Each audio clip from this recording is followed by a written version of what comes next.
We're now live on YouTube, Chair. Perfect, thanks. Afternoon, everybody. A really warm welcome to Northamptonshire Schools Forum meeting of 17th of October. I think just before we go on to the agenda, as probably got a couple of new faces, it would be great just to do a round of introductions, particularly for Fran and David, so that we all know who each other are.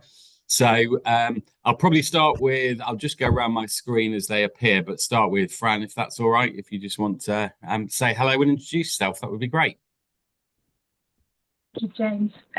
Afternoon, everybody. My name's Fran Cox. I'm Assistant Director for Education for Northamptonshire. Thanks. And David? I'm the AD for Inclusion at Northamptonshire. Thanks. And Angela? I think you're muted, Angela. So that's all right. Sorry about that. I'm Angela Prodger. I'm one of the joint heads at Pen Green Centre. And Paul? Hi, I'm Paul Wheeler. I am Deputy Chief Executive for East Midlands Academy Trust and Vice Chair of Schools Forum and an SRMO. Thanks, Paul. And Catherine?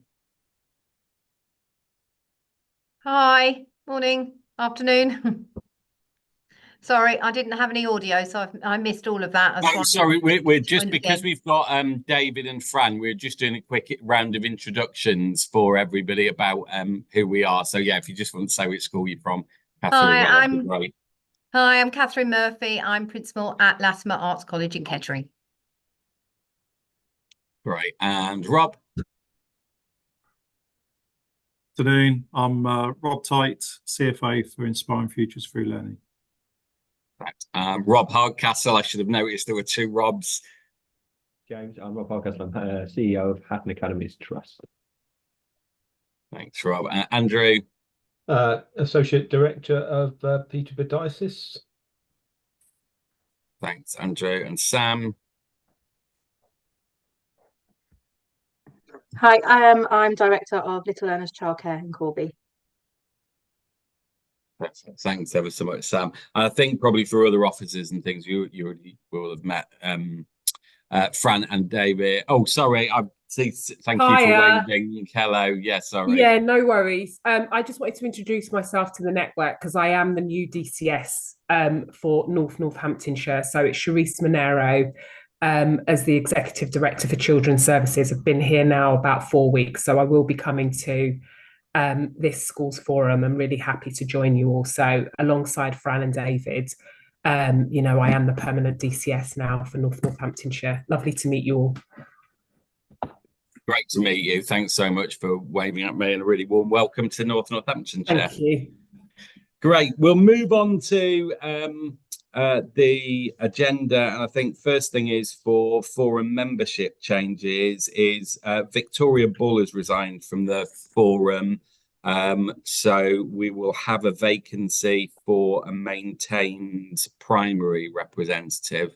And Raj, what's the process for trying to recruit to that? Do we do that just through the head teacher's newsletter? Yeah, we'll send the newsletter out to prospective members, and I'll receive expressions of interest and then recruit those to the forum. Yeah, perfect. That would be great. And obviously, if other colleague members know of any primary maintained heads that would relish the opportunity to join such an exciting forum, then yeah, please do publicise and advertise to them. That would be great. We have had apologies from Sandra Appleby, Lisa Bauer and James Sherlock, and I propose that we accept those apologies unless anyone has any objections. And any other further apologies as yet, Raj? Yeah, I've also received an apology from Annabelle Moore. Great, thank you. So yeah, we shall note those on the minutes. So next item we've got number 2 is the minutes of the meeting that we had in the summer on the 11th of January. And I have had a couple of points of matters arising for that. But first, if anybody's got any comments on accuracy of any of those minutes or any questions around those. note, then we're happy to accept those as an accurate record of the meeting. The 2 points of matters No, sorry, I'm in an online call with the. Oh, just I think that was from Ray. We just muted that. The 2 points of matters arising. One of which was about the growth fund. That I think we had a request during the meeting about would officers be able to give us information about the actual specific schools that had benefited from growth funding allocations. Now, I don't know, that doesn't seem to have been listed on the minutes, and I'm also not sure if anyone has prepared that, but I don't know who's best to address that to, actually, whether that is something for you.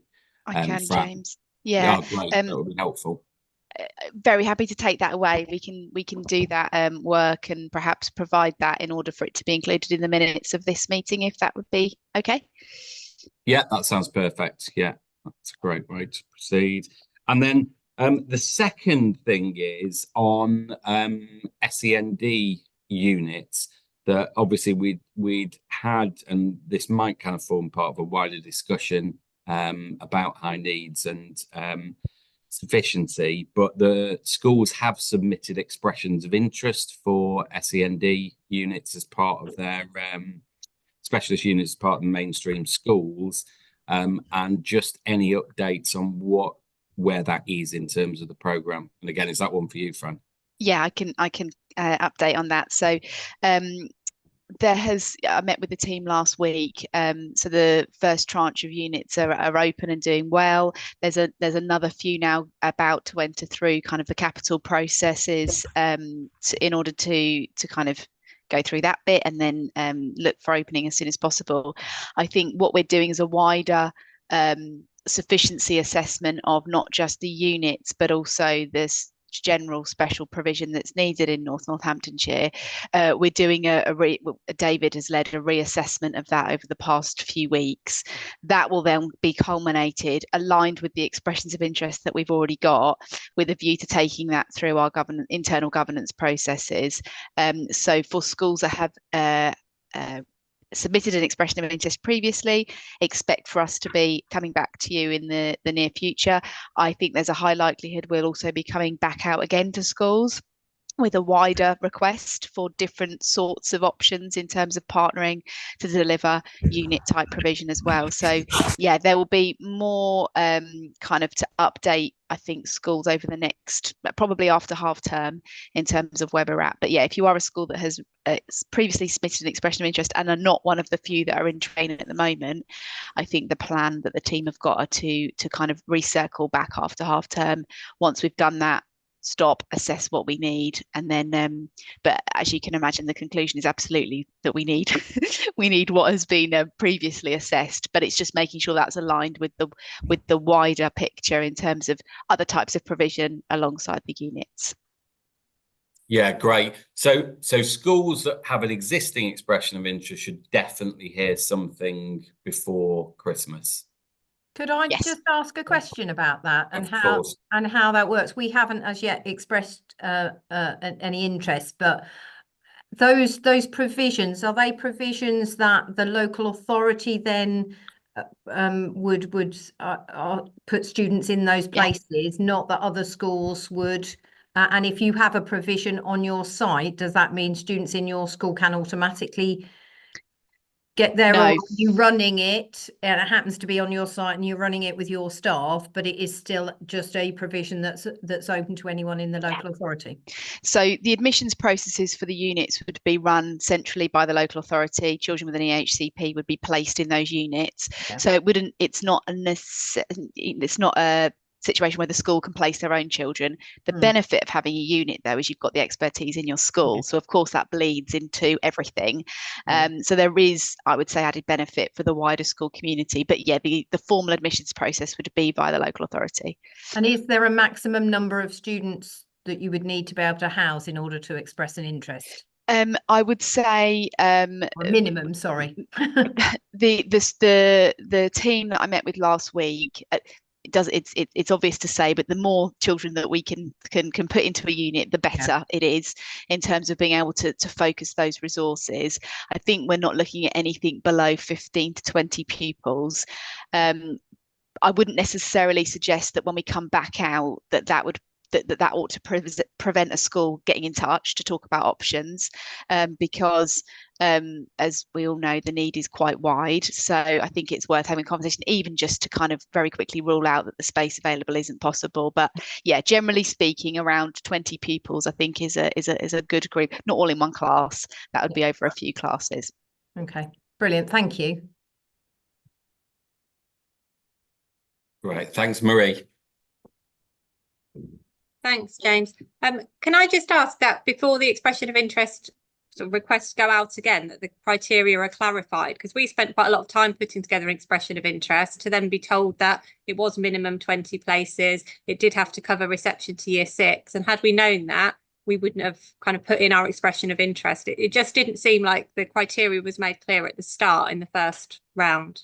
That's really helpful feedback, Marie. Thank you. Yeah, and absolutely, I think because we're doing now a wider review of the need, I think we can be even more specific about what we know we need, and localities as well, in terms of the geography of where we need the places as well. So yeah, really helpful feedback, and we'll make sure that is confirmed before anything comes back out. Thank you. Great, thanks very much. Just before we move on to, well, actually, sorry, just before that, has anybody else got any kind of matters arising from the minutes of the previous meeting? Great. So just in respect of this agenda, it's probably worth noting that there's not a significant high needs block item on the agenda. That's not because all is well in terms of funding for high needs, but probably quite the reverse to that. The situation is obviously really really difficult for Northampton, as it is for lots of councils across the country. The reason why there are items on section 11, there's also something specific as an item of any other business that we've been asked to raise, but we've decided to move the significant high needs item to the next meeting, which is in order to give Fran and David the necessary time to kind of outline a strategy and a way forward. And probably also fair to say that, you know, there are likely to be a few kind of political decisions around what happens with funding streams before then. So that's why we've taken the decision not to kind of have that as a significant item for this time, because actually we thought we'd want to devote quite a considerable amount of time at the next meeting to discussing what Northamptonshire's plan is going to be moving forward. Charisse, do you want to come in there on that? Yeah, I think that was I just wanted to allude, there was 2 points I wanted to make, if I may. I think the first around owning that paper presentation until December, I think makes, certainly in the context of arriving in Northamptonshire in the last few weeks, there are enormous significant challenges. And I think the opportunity is that we want to ensure that comprehensive assessment, but we're also thinking about what some of those strategies and solutions are going to be, and also want to consider how we work in collaboration and partnership with schools, because these are, significant long-term priorities that do need some radical shift and change, because we're not happy with the current status quo. I guess the second point is that we know that we've got a magnitude of sufficiency and pupil placement issues within Northamptonshire. We know that it's going to be having to be a multi-dimensional plan to tackle that. But also what I wanted to keep on the radar of this forum is about the growing trajectory of demand in areas, and particularly around our elective home educated cohorts that continues to grow at quite a rapid speed. So it's just thinking through in terms of the forward planner for these forums about where do we have those kind of cross-fertilized conversations, those priority areas, which we know are widespread and continue to surge and, are, significant concerns for me. So I think we just need to think about, the strategic vision and direction of travel, but certainly how are we tackling some of those really challenging issues, because they are challenging issues. They need to be spoken about. They will need courageous and bold leadership decisions. I just want to keep on the agenda and at the forefront some of the big ticket items, so that they don't get lost, I guess, is my invitation to the forum, because in the next month or so, we are looking at having an elective home education summit, where we will be inviting education leaders, health leaders, further education leaders, early years leaders, social care leaders, because we do need to think, when we've got 1,100 children that are home educated, some through parental choice, some because parents say they don't have a choice, we need to do something radically different. So I guess it's just an invitation to keep these issues at the forefront. And I think the forum is a good place to do that. But obviously there's wider discussion points that we need to be considering as well. Yeah, perfect. That sounds really good. And I think this probably goes for members of forum, but also for kind of wider school leadership in Northampton. I know David suggested some kind of working party for SEND that exists outside of this forum, but actually the work could feed back in, so that there are kind of that grappling with the big ideas, that you'd say actually there is a mechanism for leaders to engage with the council on those things and then present possible ways forward to forum. I think would be really, really positive. Yeah, great. Paul. Thank you, James. I entirely agree and support, Shrees, what you're doing, particularly with a new set of senior leadership within education, to be able to look at what's being done, look at what's proposed. But can I just say, as a trust that expressed an interest, I was expecting to have an outcome of that expression of interest in June, and we're now in October. And we haven't had a lot of feedback or any feedback on that, or how we could progress with that. I know that will be coming, but can I just say, I think December's the right point, but I fully support that. But I really think we need to put pace in this. There's been an inertia in, and just watch the high needs budgets getting further and further out of control, and us getting further and further on the back foot. And we have to, you need time to be able to do those assessments with the team. And I fully support that, but we need to get away from this inertia then. And we really, really need to push on with whatever decisions there are to do what we can. It needs to happen at pace. And I mean at pace, not in 2 or 3 years' time. No. It's been a frustration for forum members and actually just the whole education community.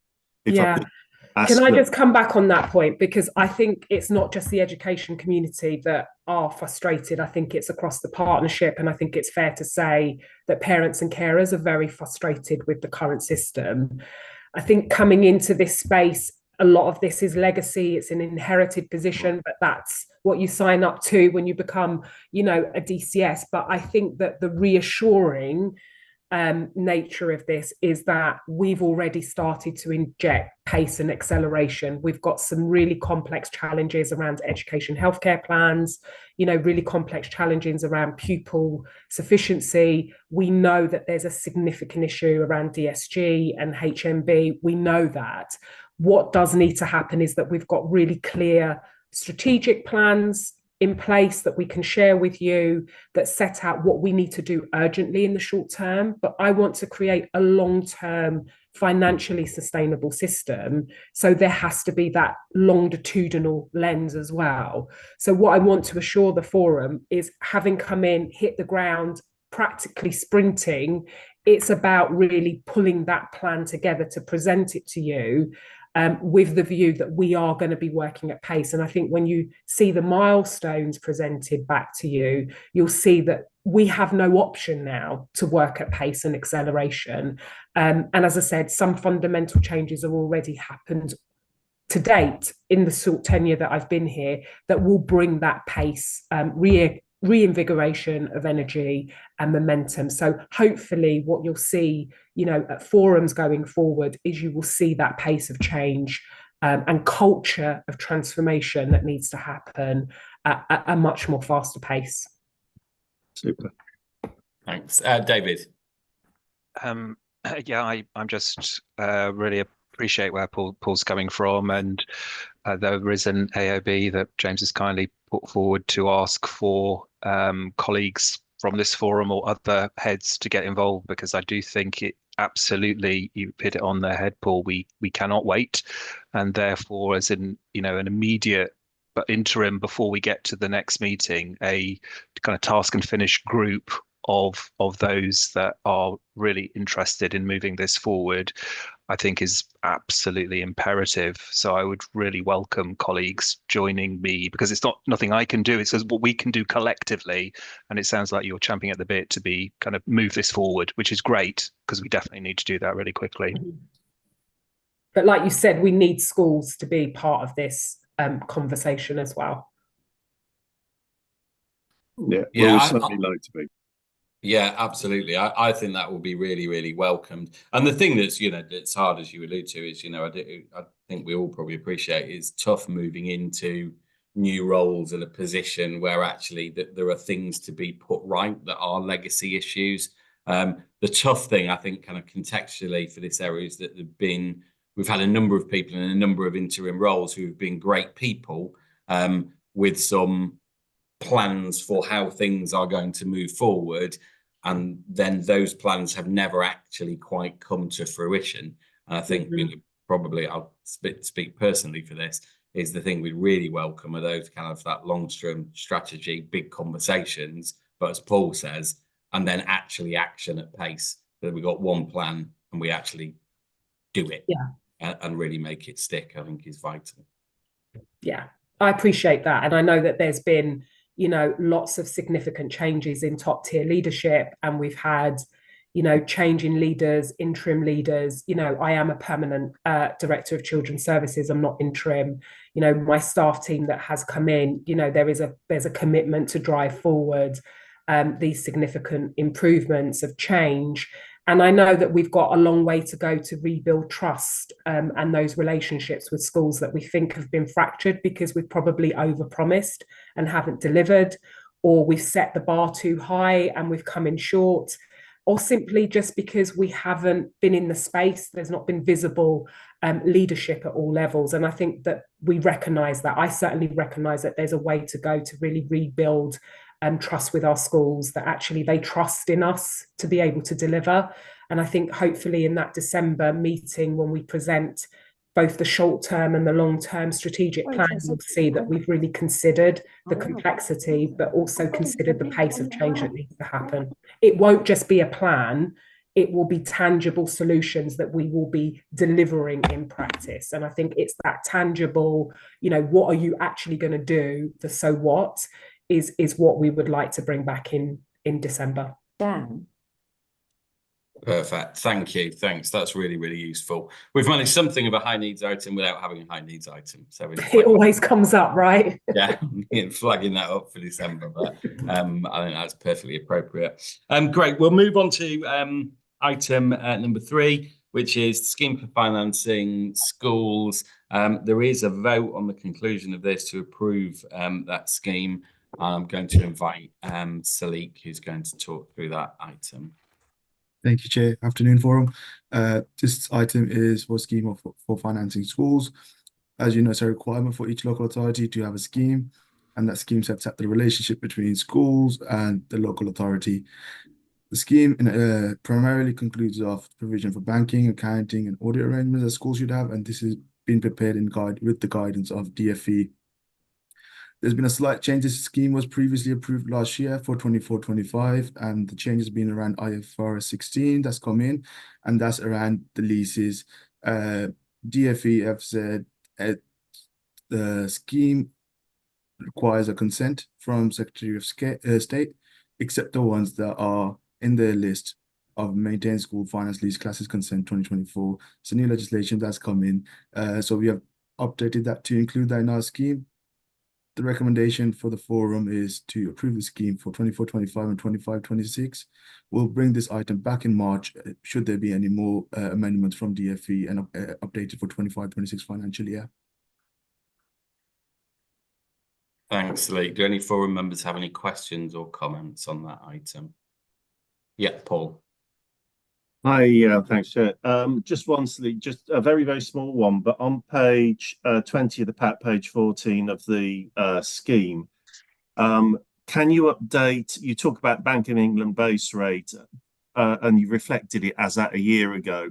It's obviously changed now. It might change again in the next few days, but before you publish this, can you just pick up the current one? Because I just think it's better to do that as of either September or October 24. Yeah, thank you, Paul. Thanks. Thanks. Anything else on that item? Perfect. So taking into account that Salik will make that amendment that Paul has suggested, we'll now vote on accepting that. And I think this is open to all forum members, not just maintained school members. So if you are in favour of approving the scheme for financing schools, can you either put your hand up in real life or virtually if you have that mechanism? I'll ask Raj just to do the count. So those in favour? Yeah, yeah, I have those. Thanks, Raj. Any votes against? And any abstentions? Thank you. Thanks very much. Thanks, Raj. Okay, great. We'll move on to item number 4, which is the deficit budget policy. Again, there is a vote on this at the end, but it is for maintained voting members only. I think this is also silly to present. Thank you, Chair. The item schools deficit budget policy has stayed consistent with 24-25 financial year. However, taking on the feedback from school forum last meeting, we have created a management handbook which outlines what the process looks like within the local authority should a school request that a license deficit that didn't exist previously. In terms of the report itself, it's just to highlight the challenging economic climates that schools are navigating currently, and we recognize that as well, and we're there to support those schools in order to bring them back to those balanced budgets. The process around that is any school that has a license, has a deficit, any deficit of around or over 1%, they have to get in touch with the local authority. Our school business manager, team manager goes into the schools on a quarterly basis and has a look at those schools as those appointments are made, and we pick that up on a monthly monitoring which we do for internally. So we review those schools internally as well. At the start of the financial year 24-25, 7 schools were operating with a deficit. 2 of those schools successfully achieved a balanced budget during the year, resulting in 5 remaining schools in deficit. Out of those 5 schools, 4 of them have submitted the application to the local authority. The local authority is currently working on those applications, and we're at the process where we'll convene a panel, a license deficit panel. We have agreed the terms of a reference previously with the previous leadership team. However, they're going to be reviewed again with the current DCs and ADs to take their approach on it.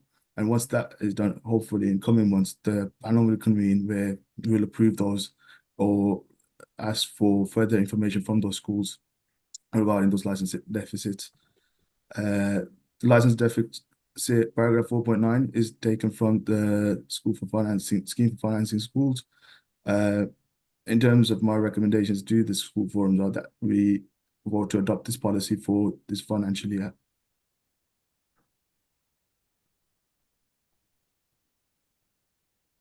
Thanks, Salik. Can I just ask on the process, where we are up to with the convening of those panels for schools? Have any of those occurred yet, or have we got any dates for So those? we had initial meeting previously with the previous leadership team. However, we got one currently scheduled in. In terms of the applications that have been received by the local authority, I've reviewed them myself, and we've formed a recommendation report to that panel. The next steps are just to second confirm the terms of reference for that panel and who will sit on those panels. I know there was interest around school forum. Members wanting to sit there. That's a conversation we're going to have this week or early next week with the AD, and they will convene from there.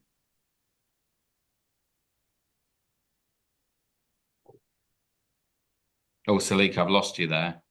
Is that just me that's lost Salika or not? No, looks like everybody. Okay. We'll come back to you maybe, Salika, in a moment. Fran? Thanks, James. I think just to add to that, we Fran,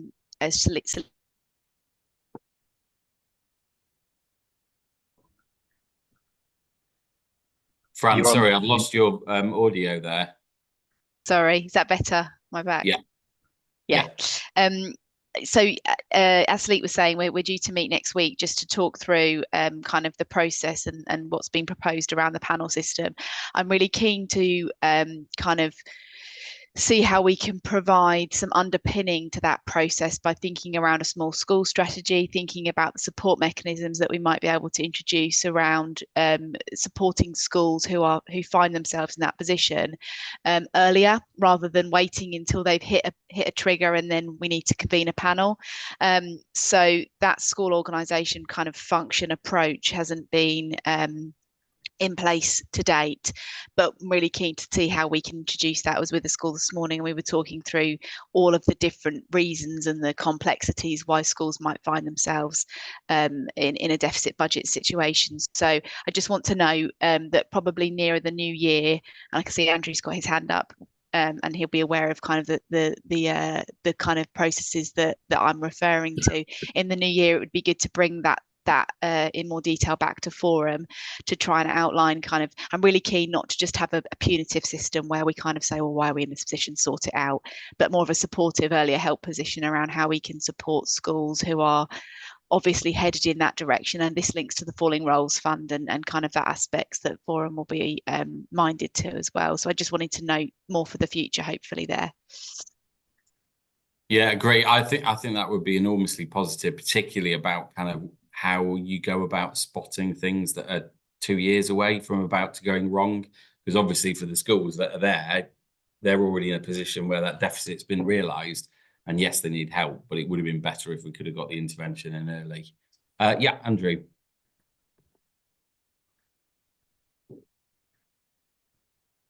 Myself, thank you, Fran. Thank you, Chair. Fran, you answered my question for me, but which was this issue about early diagnostics? Because I think that I would like to see something in the in this license deficit that is a bit more explicit about changing practices within the schools that have applied for a license in relation to a 3-year planning cycle. Not being unfairly critical of those schools, but we have to be mindful, don't we? There's no such thing as a license deficit facility for academies or multi-academy trusts in this authority, but there is for maintained schools. It's still drawing from the same public funding pot. So I would very much welcome, as you suggest, come December, a bit of an explanation of how this then cross feeds into governor training and a more disciplined approach to monitoring potential problems much further out than in year. Thank you. Yeah, thanks, Andrew. Paul. Thanks. So, echoing Andrew's view on that as well. Yes, looking at those ones that are perhaps forecasting that their financial positions are deteriorating. One of the things, Sally, I did like on the steps in relation to looking at schools that have got deficits, the cost structure, review the cost structure and implementation of integrated curriculum financial planning. That, as a school resource management advisor, quite often when I go into schools and trusts, looking at the resource planning and making sure there's a methodology that ties in with best practice is quite often where you can help and confine schools. So having that information in the pack, in the scheme, I think is really, really helpful. Whether many of the schools will understand what that actually means, given that I find that quite a few academies don't when it comes to review, they probably need more support with that. But I thought it is very good, and say, and echo Andrew's comments on perhaps expanding it a bit to look at those where balances are diminishing in the outer years and offering support and help before they hit crisis. Thank you. Thanks, Paul. Angela.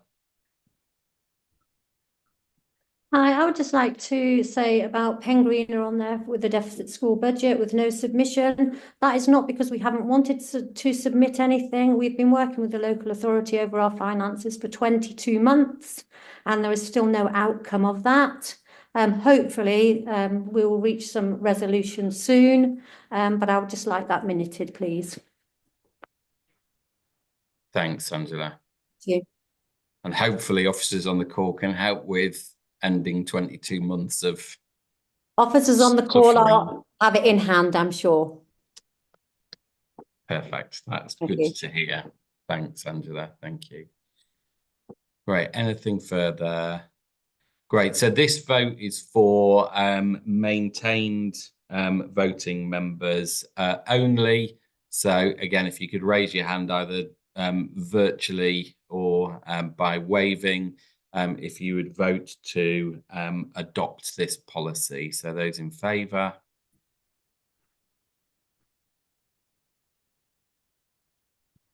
Thank you. Votes against.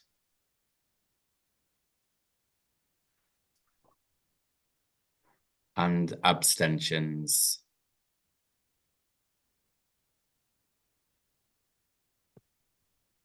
Yeah, have that vote down. Thank you. Perfect. Thanks, Raj. Thank you, everybody. We'll move on to item 5, which is school balances control. And this is Salik again. Thank you, Chair. This item is for school balance control policy for 25-26 academic/financial year. At the end of 23-24 financial year, combined 14 schools gave us the data for the committed balances and provided us supporting evidence.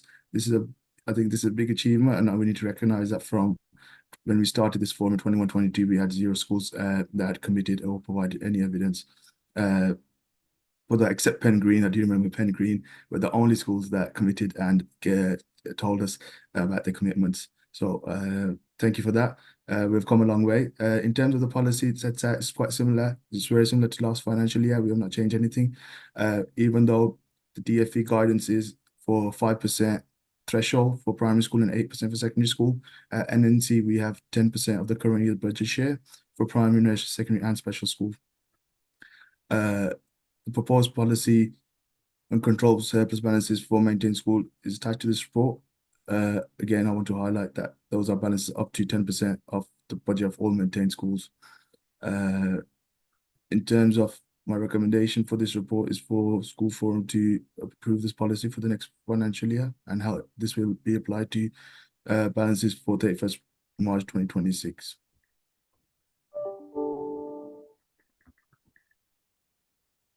Thanks, Salik. Just before we move to questions, I've just got a quick, I guess it's for Raj.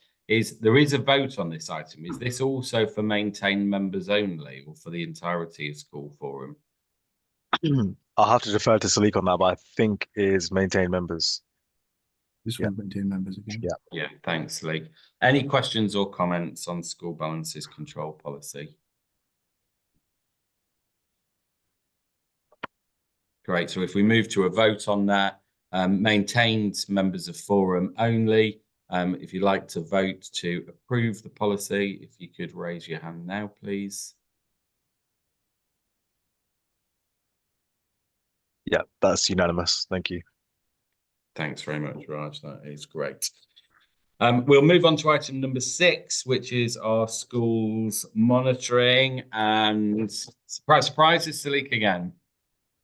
Thank you, Chair. Schools monitoring, this quarter 1 monitoring from April 24 to June 2024. In late May 2024, we received 36 out of 38 budget plans for schools, except for Green and Alfred Lord Tennyson. But Angela's highlighted that's in hand with the officers, and they're working through that. Table 1 outlines schools' income and expenditure for period 1. This has been taken from our ERP system, what the information we hold on these schools. The items in yellow is what submissions that we have from schools. They all think they'll end up at the end of the financial year. Out of those schools we have picked up, those are the same ones that are currently going through the process to have license deficits. I think this monitoring allows us to get to that early intervention and prevention planning stage, and we need to really capitalize on that. Again, there's support for those schools in financial difficulties. It's not a blame game, it's to assist schools with those financial challenges that they have, and they can request this service from our schools trading team, who directly works with these schools. Once again, it's just to note that current year's budget position based on quarter 1 monitoring. And in the next school forum, December, when we will bring back quarter 2. Great, thanks, Salik. Any questions or comments on that? Great, thanks, Salik, and thanks for obviously all of the papers you produced for the meeting. They've been really clear and really helpful in terms of aiding discussion and understanding. Oh, sorry, Andrew, one from yourself. Sorry, I was late putting my hand up. Thank you very much for that briefing. Thank you, Chair. I just feel there's a theme, isn't there, running through these conversations, which is doing the basics well as doing transformative work. And I'm really grateful and have confidence, actually, due to previous experiences in particularly the 3 new officers that have joined this local authority. But I'm a bit concerned about comments that have already been made, for example, in terms of the financial services. I wonder whether alongside these reporting mechanisms in the future, we might have a little bit of an indication of customer satisfaction in the context of some metrics around school responses and the feeling of those that are in receipt of this support, that they are happy with it and it's leading to outcomes. Thank you, Andrew. We'll take that back. Yeah, that's a really interesting idea. Andrew, do you have experience of a format of that in any other roles about how that might be, how that might operate? Well, I'm assuming that any of these services are collecting customer feedback. I'm using the term ostensibly because this is a transactional arrangement, isn't it? In terms of the funding of it, in terms of funding being withheld for such purposes. So yeah, I mean, I just think, I mean, I'm more than happy to talk to anybody, but I think it'd just be the kind of standard practice to ask the questions of those receiving it at the end, what lessons have been learned, so we can actually see changes in the support that's being provided, but also the nature of the support being given. I felt the same thing in the context of the SEN, the high needs discussion as well, of course, because there's just doing the basics right and well, which I don't think they necessarily are at the moment, anecdotally. And but then there's also configuring what needs to be done next, which is transformational, isn't there? And I think mixing the two up can sometimes be unhelpful. Yeah, that's a really good point. And actually, that's quite. I wonder if that's quite an interesting thing to move forward about. How does one collect some qualitative feedback as well from those that are in receipt of that support? I think that would be great, and something, yeah, definitely to leave with officers there. Thanks, Andrew. Thank you. Great. We'll move on to item number 7, which is Soraya, and it's an update regarding the DSG. Thank you, Chair. So I'm bringing this report to School Forum to update them on the current position of the DSG grant. Section 2 of the report gives you a background of the DSG grant and its 4 blocks to School Forum members. Coming down to section 3 of the report, the DSG grant for 24-25 amounted to 388.4 million. This was adjusted and agreed at full council to include a budget deficit of 7.7 million for the high needs block. In March, the DSG was adjusted again by the DFE, and the early years block was increased by 792k, taking the total funding to 396.9 million. The forecast outturn at quarter 1 is a pressure of 10.7. million, resulting in an overall in-year deficit of 18.3 million. The table in section 3 of the report breaks this down for you. And then moving on to section 4 of the report, the outturn for 23-24, we carried forward a deficit of 6.7 million, and taking into account the forecast for 24-25, the table under section 4.1 shows that the cumulative deficit at the end of this financial year will be 25.2 million.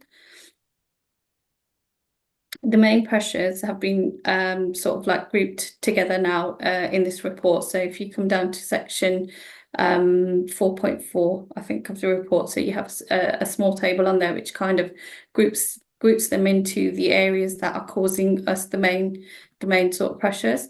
So you've got main areas are independent, and that's due to a lack of places in special schools. Therefore, there's a greater reliance being put on independent provision, which is costing us more. Alternative provision, we don't have access to, we've got limited access to AP places. So as a result, packages of tuition and therapy are commissioned to support children who otherwise would be in a school provision. Then we've got mainstream top-ups, and these are the number of children who have EHCPs attending a mainstream setting, and these have doubled over the last 3 years, and that's why there's a pressure on that budget. Special schools and SEND units, most of these pressures are related to the creation of new places that we have in these schools and units. And then we've got SENIF Plus, and when the budget was set, there was a prediction that there would only be 55 or so children using that service, but so far 139 children have accessed the funding so far, which is why we've got a pressure on there. Section 4.12 breaks down the details of the work that's already taking place now to help mitigate those pressures, and kind of discussed that at the moment. You'll be having a paper brought to the December forum, which will kind of outline this a bit more further for you. As we've discussed in previous school forum meetings, the DSG conditions of the grant is that any local authority with an overall deficit on its DSG grant will need to bring in a DSG management plan. There has been a lot of work happening behind the scenes with NNC officers, and we are making progress on this, and we'll present it to members as soon as we can.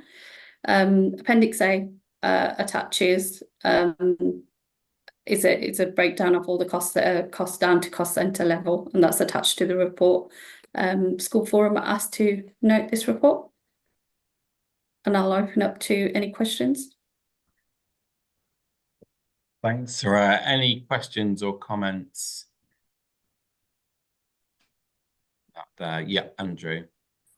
Yeah, first of all, thank you very much for the report and the detail within it. This is a hugely challenging problem, isn't it? I mean, and one wonders how retrievable it is. So I'm afraid my question was more of a generic one, and it's not an implied criticism of officers, but it was simply asking the question, is the capacity internally there to resolve the enormity of this challenge? In other words, do you think enough resources being spared in order to, it's perverse, I know, because we're talking about resource shortage, but in order to resolve this issue? Who's best to pick up that question? Sorry if it's a bit of a generic question, but I think it's really important. Well, I think there's a number of officers on the line that have put their hands up. I'm trying to get my hands up as well. I think it was Fran, then David, and then I would like to come in as well, please. Thank you. Because I'm asking the question out of sympathy rather than criticism. No. And I think we need to come at you with that. I think it's a legitimate, I think it's a significant question. I think it's the right question. And I think that, you know, in terms of our responses that we provide will be in that vein. So, as I said, I think it was Fran, then David, and then I'd just like to just summarise if that's okay, Chair. Yeah, that sounds perfect. Yeah. So, Fran, over to you. And I'll keep mine brief because I want to hand over to David, who's actively leading this space. But Andrew, I think the short answer no. I don't think any one of us in this space can solve this problem on our own, and I think a partnership approach is absolutely essential. I also don't think that this is a local problem, as you well, I think, are alluding to. This is a national problem that needs resolving within in partnership with central government. I don't think it's something that we have the gift to do on our own. But I'll pass over to David, who I know will want to carry on that vein. Yeah, I completely agree with it. It's a no. If we are the only stakeholders, it will undoubtedly not work. The only way this seems to work will involve a degree of trust building between all financial players, because if we don't trust one another, we'll just act in our own self-interest. And unfortunately, as Therese was alluding to earlier on, that is meaning that over 1,000 children are not in education at the moment, and the outcomes, and that we're spending a lot of money and not achieving great outcomes collectively as a system. The system has collectively been kind of weighed and measured by CQC and Ofsted in January of this year and found to be failing. That is a local area partnership, which is going to be required to move this forward. And the funding streams will need to be looked at with a sympathetic but degree of scrutiny that for which we need to deliver better outcomes for less money, because the money isn't there. This is the projection for this year of £25 million deficit. You can only imagine what will happen in the subsequent year if we don't do something pretty radical pretty quickly. And then the consequences of that are very serious in terms of our own ability to manage our own finances. They will be taken away, as they are in other local authorities, where this degree of deficit presents itself. So it is for us collectively, and I'm incredibly grateful to James and others that will consider a way of joining together, because I think it really does need both those two things. So there is stuff that we absolutely need to do as a local authority in terms of a number of our processes are either non-existent or not very functional at the moment. And I can only apologize to that. They don't do what they should do. And there is absolutely saving that could be and should be put in place, because a number of packages, very high cost packages, are going through that really shouldn't. I'm completely passionate about inclusive education, but some packages are way beyond what is required to meet need, in my view. And that's because they just fall through the net in terms of not having the advice when it goes to tribunal. So there's definitely stuff that we can do. So I think you were right to kind of go, you need to get something sorted, and we can do that. But then as a system, that will not be enough. Yes, we can get our own systems right, but the demand is so in excess of what the budget is coming in. If we all continue to operate as we are, we will go bust. And that has very, very, very serious implications for everybody, most of all the children and young people who are not being well served by us systemically, despite everybody's best intentions to operate at the maximum for their children and young people.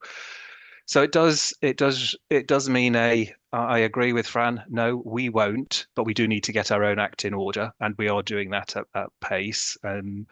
But we absolutely need other partners to come and offer innovative and equitable solutions that can operate across the place. That you go, yes, this will work for me, my school, my trust, in a way that will also have to give a bit of give and take, because there just is not the funding, even though legally you absolutely can take the options that you wish to do in order to get the required support on the education, health and care plan. You can, but there's just not enough money to deliver on those plans, and the normative of the plans coming through, if we continue to operate, just way exceeds budget to deliver. So it's a really serious challenge that In my experience, the only thing I've seen anything quite like it is when we had to think very carefully about COVID and what do we do differently. We've got to operate differently.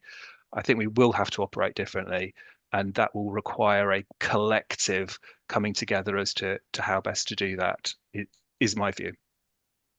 Yeah, can I just finalise on that? Because I think most of the points have been made. I think that there is an opportunity, and I think there has been missed significant opportunities to get our basic fundamentals right. Some of that has not been delivered in the way that it needs to. So there needs to be immediate corrective action and strategies put in place for that, because I do think that the position that we find ourselves in is because we haven't done those basic fundamentals right, that we do have resourcing for, I need to state.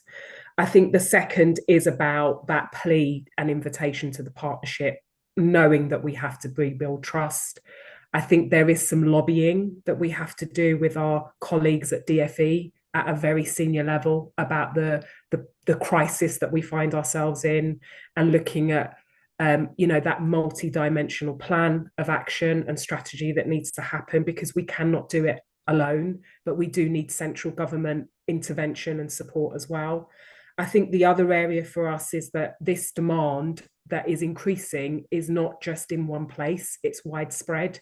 So we've got increasing numbers of children coming into care. We've got increasing numbers of contacts that go via the MASH. So it's an interconnected crisis. It's not just one that, and even when you try and resolve one, it evacuates the issue to another part of the system. So it is that whole systems approach. And I think the other area for me, which does seem to be a bit of a miss, is we do not have a really robust early help offer in Northamptonshire. Everything we do at the moment is very reactionary and very statutory based.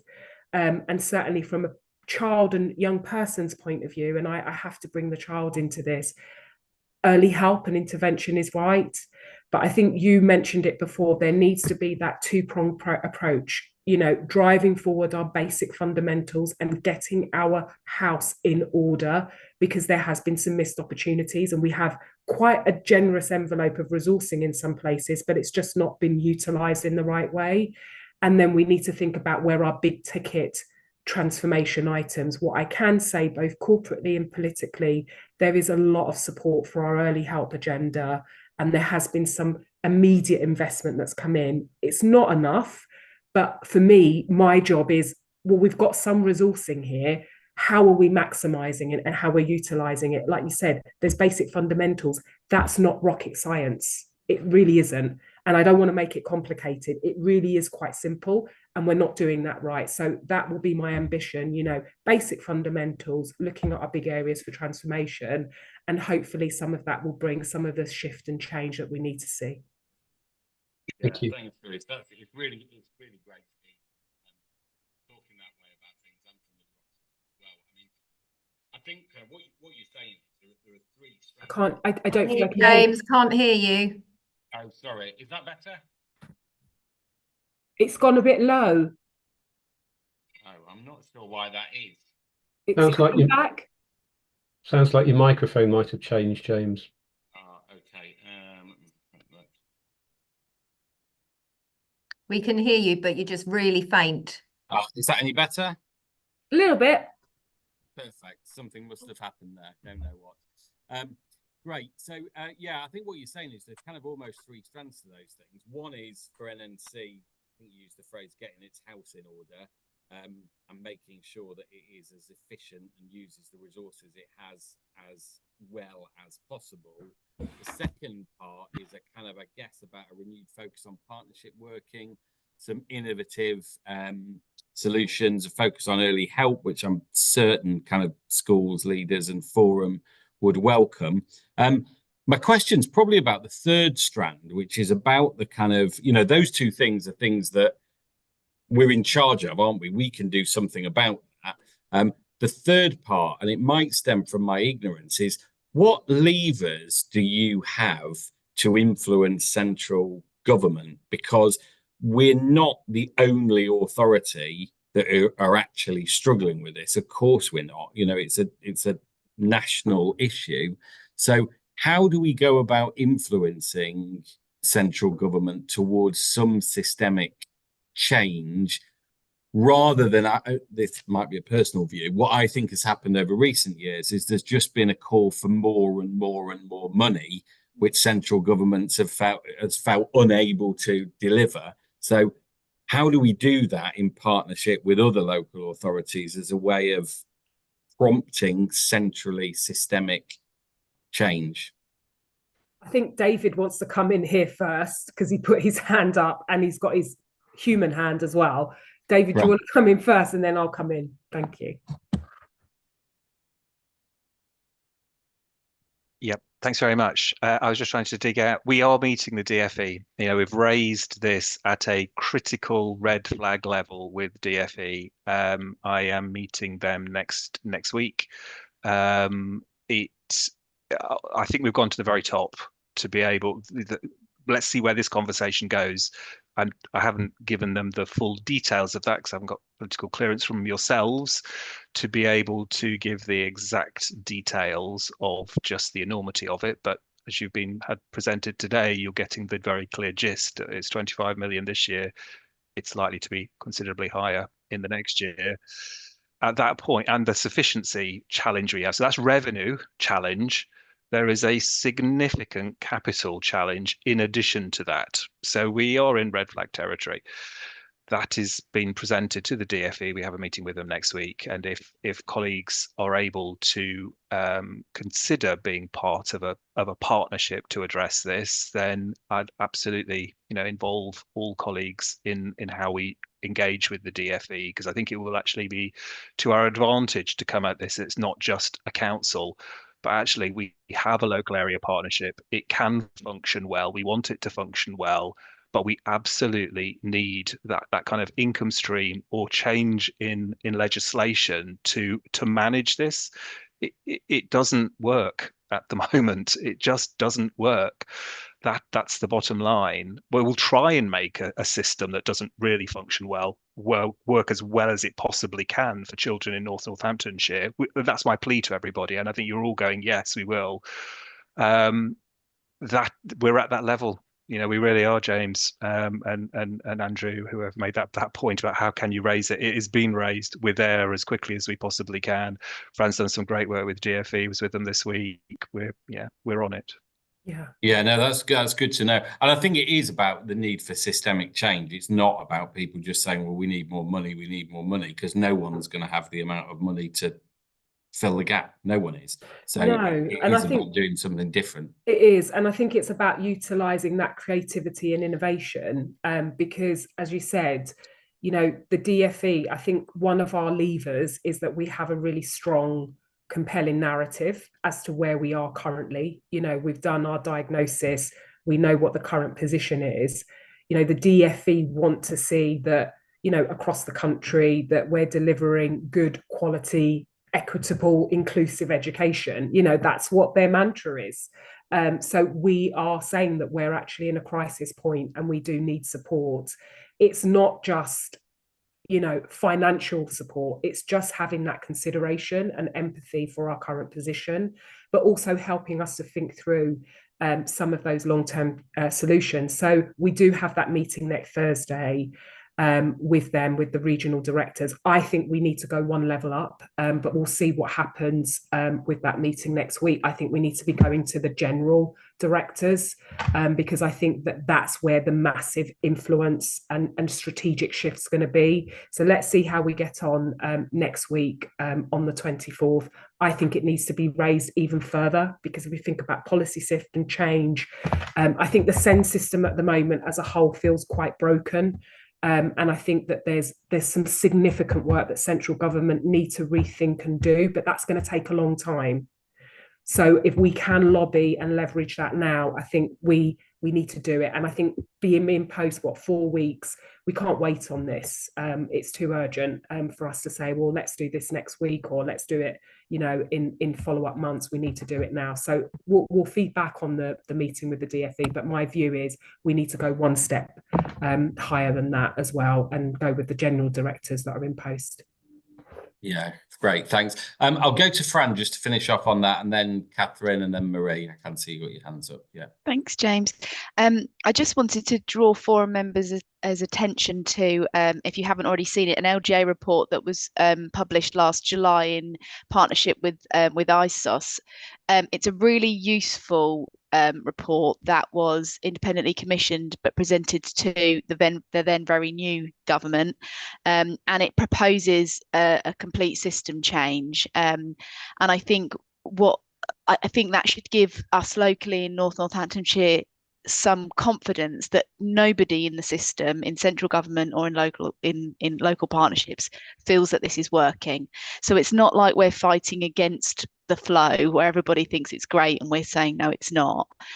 This report very much underpins and provides evidence to our kind of local positioning that this doesn't work.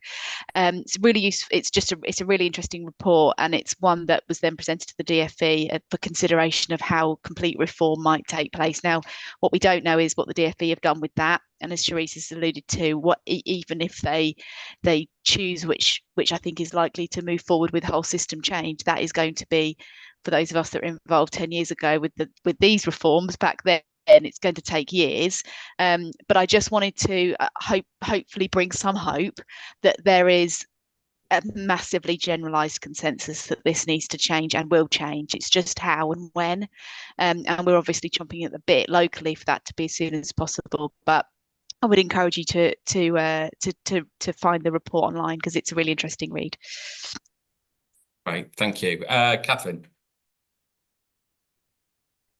Hi, I just this has been really interesting to listen to, and despite the situation, quite encouraging. I think it feels like finally we might be ready to sort of tackle some of these issues, however difficult they are. My 2 points are really quite specific, and I say minor, but at previous meetings we talked a little bit about alternative provision and the potential to do something just more sensible in terms of the amount of money that was being spent on tutoring, and just a really kind of a quick win in terms of, can we not employ tutors directly centrally instead of, you know, going out to the ridiculous priced tutoring that is going on. I just wondered whether we'd move forward with any of that and with any of those kind of quick things. And then the other thing was something I've put in the chat, because I would be really grateful for some sort of update on where the Hanwood Park school is,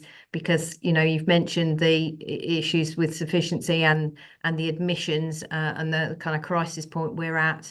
You know, I'm round the corner from where it should be opening, and with no real idea of when that might be.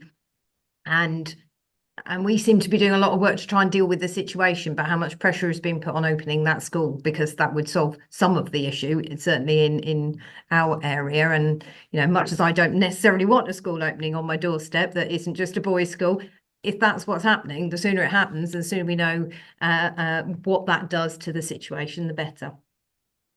Yeah, thanks, Catherine. I'll go to Charlotte, I think, for the first point about tutoring and AP. Shot. Thank you. I can't see Charlotte on my screen. Oh, okay. Hello.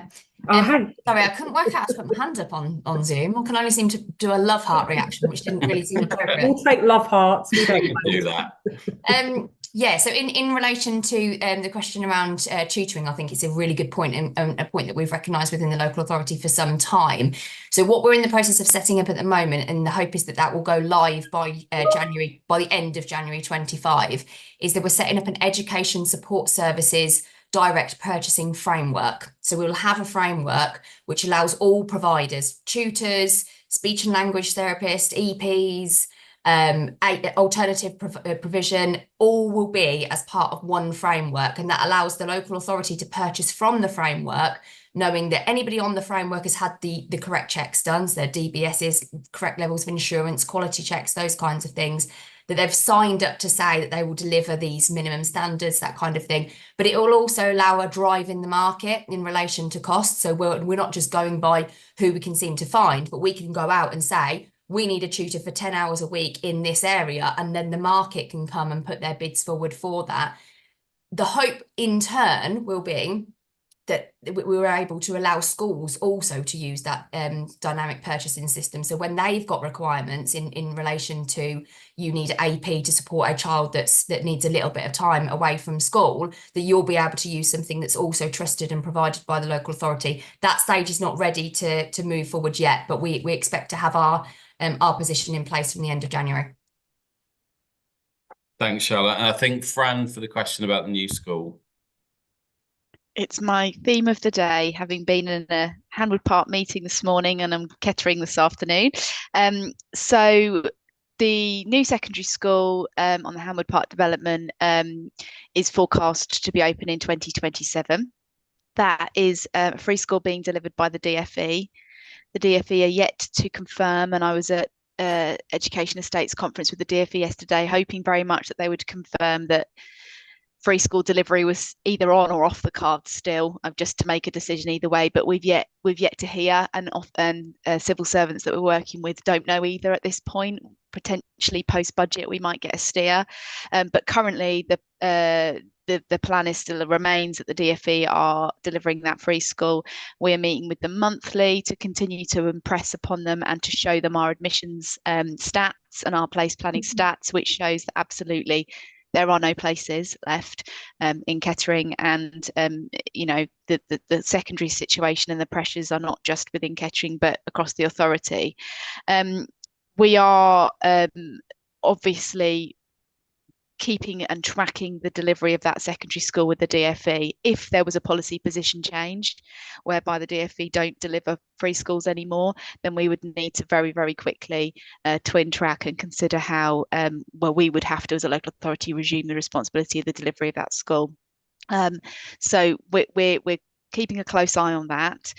Within that school, forum members may or may not be aware, hopefully you are, that there is a planned 45 place special unit within the school, which is fantastic, and I wasn't aware of that until a few weeks ago. That's why I'm telling everybody, because I don't know how widely that's been shared, but that's really exciting, that there is that special provision included and attached to that school.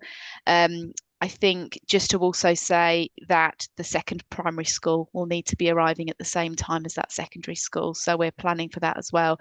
I think as a wider point in terms of place delivery, probably not for this forum, but in future forums, and indeed outside of forum, but within other head teacher partnership meetings, we're really keen to share wider take on place planning and sufficiency, and introducing a draft school organisation plan for your consultation and review in the near future, so that we can begin collectively to share kind of the vision and kind of have oversight of the planning for what we do there. And I'll come back to that point, if that's okay, James, on the growth funding agenda point as well, because it will feed into that.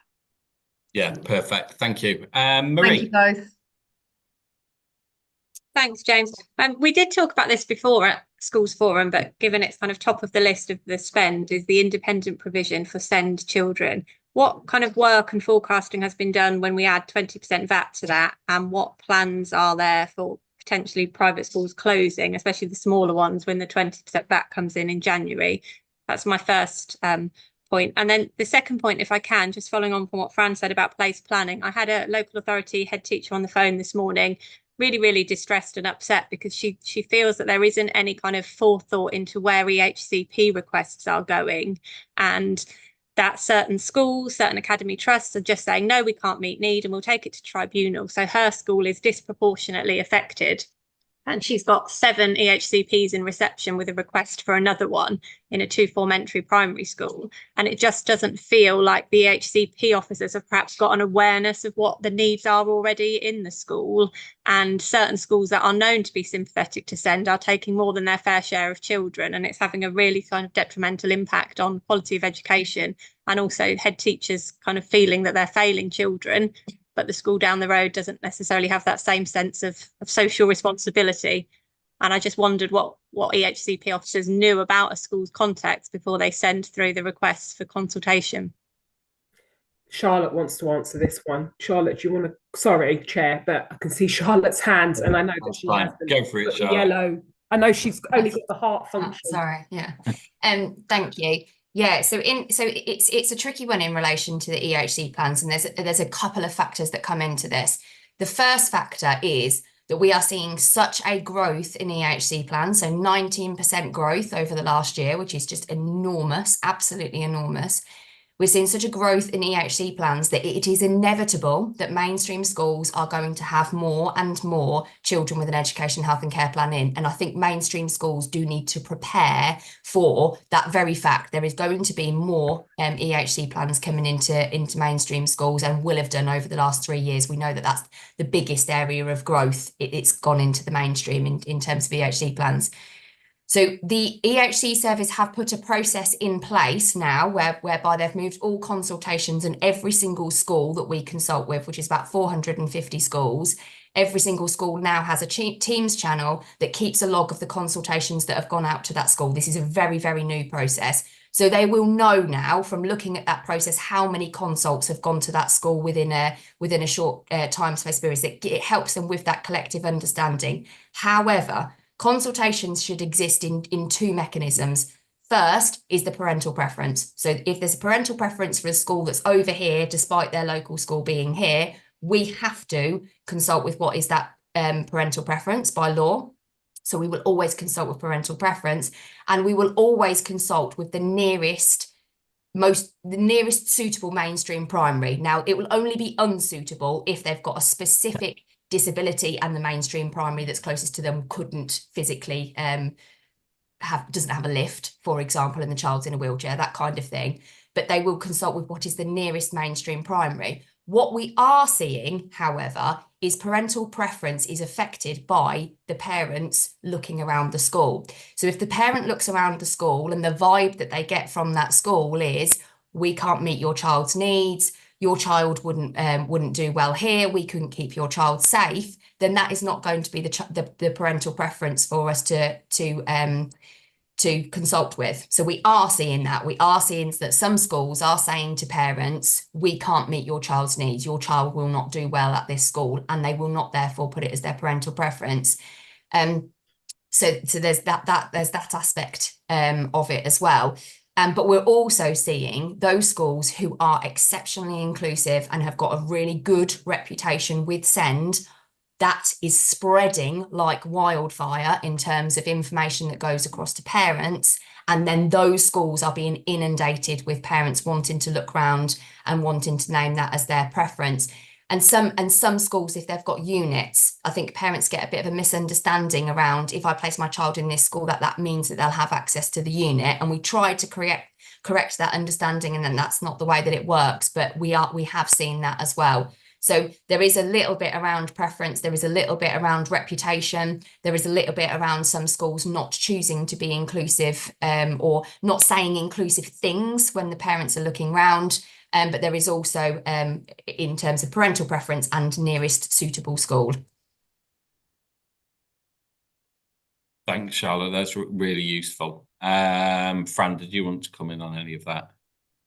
Just to your first point, Marie, my internet dipped. Will you just very quickly repeat? Because I think it was for me, but it was just around whether any kind of work and modelling had been done on the VAT raise to independent schools. Yeah, and I thought whether, that's what you said. If some of the smaller ones close, what happens to those children, and what's the cost implication? So we're doing a thorough review of all of the forecasting and the place planning in preparation for development of the school organisation plan, and absolutely we've been considering and factoring in kind of what the potential impact might be.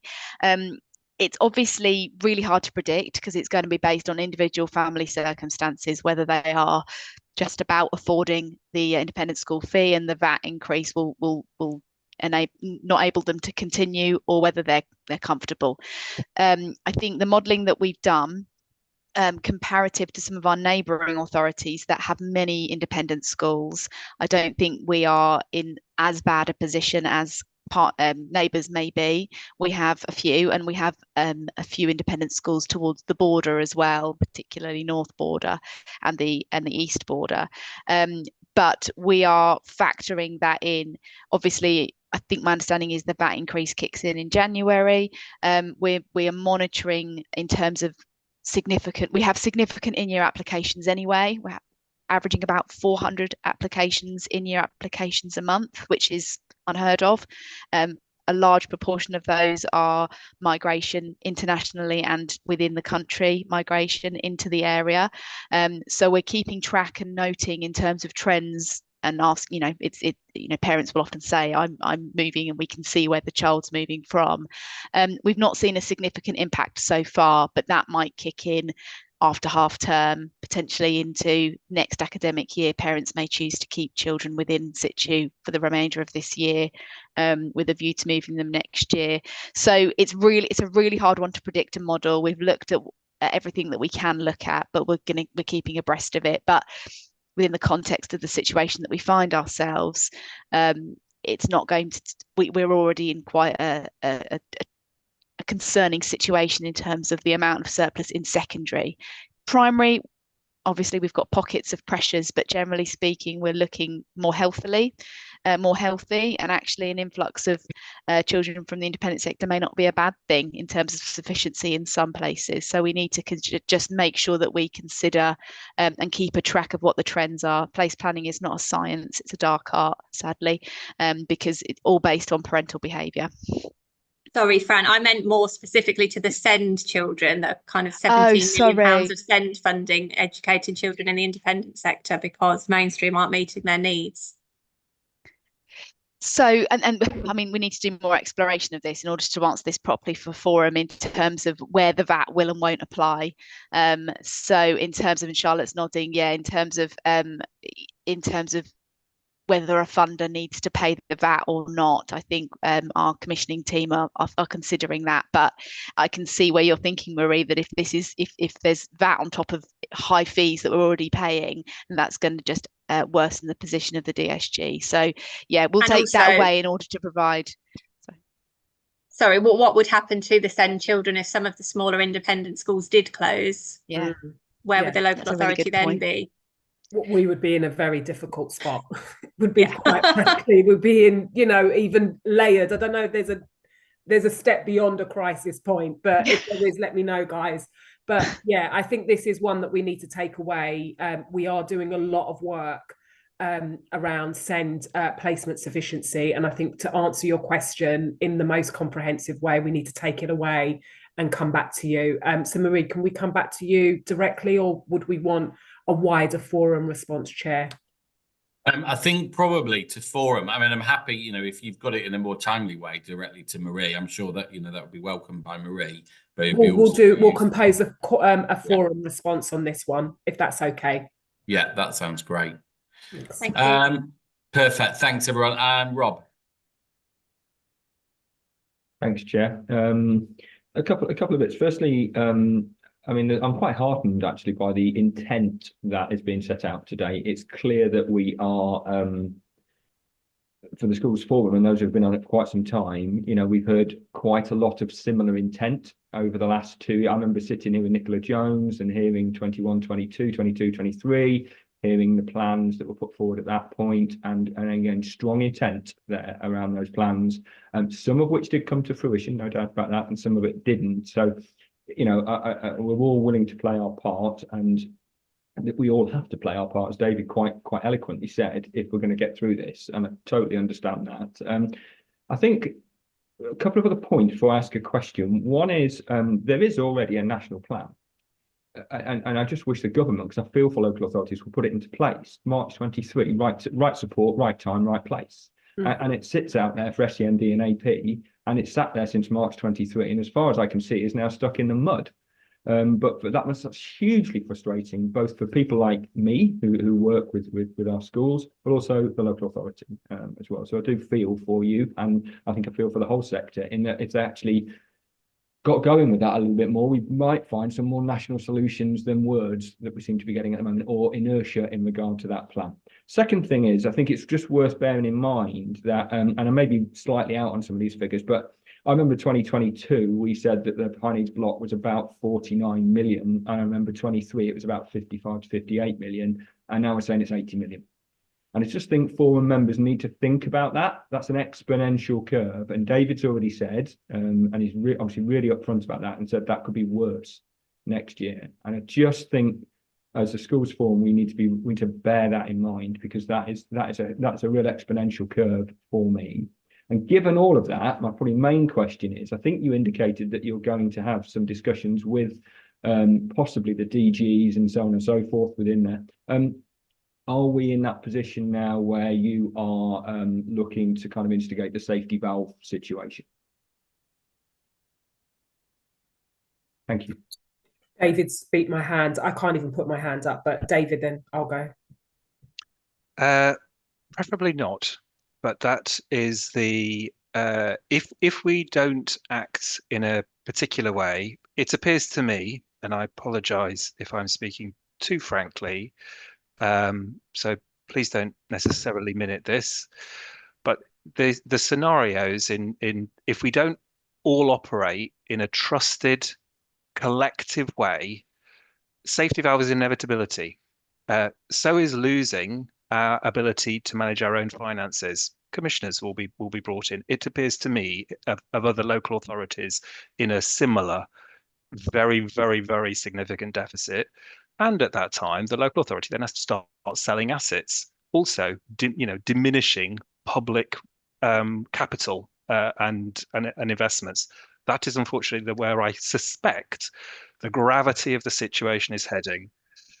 We don't want to do that, so there will be an ask today that we just ask that you give us the 5% shift from one bit of the budget to the other bit. And that is wonderful to be able to do that, but it's actually scratching at the surface. If we don't do that, it is inevitable that in order to try and balance spending, there's only a few ways of trying to claw it back, of which safety valve goes, well, I'll take 1% from the schools block. So we need to work together to think very carefully about what we actually can do to deliver great outcomes for all children and young people who belong here. And that means they don't necessarily belong in some of these expensive independent schools, much as the provision can be great, but actually they belong in our schools. What can we do in a way that doesn't mean that some schools feel that they are being kind of inappropriately managed? That's sort of game theory. I put out a little view of a prisoner's dilemma to James. If we all act for the best interest of our own children in our own institutions, we get to this suboptimal position, which we are in. We're all trying to work really hard, but we're not really doing it in the most cohesive way. And that's what the Ofsted and CQC inspection said. You're not working effectively as a system. It's not there's a lot of hard effort going in and an absolute passion for children and young people, but we're not actually operating as well as we could. My plea is absolutely, I want all of the funding to go to schools, but at the same time, the spending by schools and other parties here massively exceeds the budget that is coming in. So we need to think carefully about what we can do collectively and how we might operate in a different way that delivers the same or better outcomes, but for less money. How can we do that? Because that will involve looking differently. But that's going to be a journey to go on and quickly. And then we're having to have the conversation with the DFE to go, look, even by us operating differently, the maximum we think we can get to is this amount. So our outgoings will be this. You need to give us more on the income. And maybe there is the ability to do that. Maybe particularly in terms of capital, we should wait and see what the budget reveals, but there may be ways of accelerating capital. If we do get more capital in and more places, there are places that will cost less and EOTAS packages that we won't have to have those expensive education other than at school packages, which can get quite beyond a specialist place. So it's a systemic, complicated picture, but one in which schools and settings are key. And in no way whatever, I don't have any ability to go and say, other than please, can we have an element of schools block funding? There's no way on earth. I know you're all under financial challenging scenarios yourself, so definitely don't want that. But it seems to me that it will be inevitable if we don't do something pretty radically almost immediately, as Paul and others were saying. Thank you. Yeah, thanks ever so much, David. Just to clarify two things that I think you might have seen pop up in the chat. We've got it actually coming under item 11, which is the transfer between blocks, and it's 0.5% rather than 5%. And then the second thing was a note from Fran that the safety valve, I think, is currently paused for new entrants. So that's not a current option there. And No. I think, Charlotte, you had your hand up there at some stage. Yeah, just to say that in our most recent meeting with the ESFA, they said that to us, delivering better value and safety valve are paused. So there isn't, we weren't asking for them as an option at that point, but just in our discussions, they said that they're not an option at this time. Yeah, great. Thanks, everyone. We'll move on to these. No escape from high needs, you see, no matter where it goes on the agenda. Yeah, we'll move on to the next item, and obviously that transfer does come up in item number 11. So for item number 8, I'd just like to invite Kelly, who is going to introduce the early years update. Thank you, Chair. Good afternoon, everyone. This is a really brief early years update regarding the 2 new funding cohorts we've had introduced this year. So we had the working 2-year-olds from the 1st of April, and we've had the 9-month cohort from the 1st of September. From April to August, so that's our working 2-year-olds, there were 1,815 codes issued to parents and carers across our local authority area. Of those codes, 1,740 were actually validated by our childcare sector, which gave us a validation rate of 96%, which is above national average. For the autumn blocks, we've just entered the autumn block. That's the beginning of September until the end of December. We've introduced the baby places. We have 1,837 codes that have been issued to parents and carers across our authority area. And of those, 1,600 have been validated by the sector. In the report, I've given a really basic table of figures of the amount of children that we have funded based on the validation of those codes. October is missing because we were in the process of doing the October payment run when I wrote the report for Schools Forum. I can bring more information to Forum in December and again in January if this is something that you would all like to see on a regular basis. Thank you.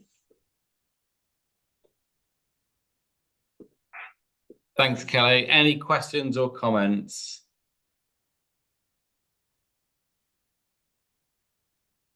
Angela. Hi, thanks for this, Kelly. Kelly, it's a question really. I was wondering how the working 2-year-old numbers compare to the deprivation 2-year-old funding.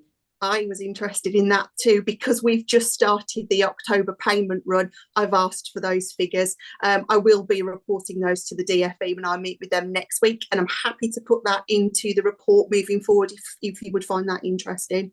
I think it would be really invaluable so that we can see that going forward.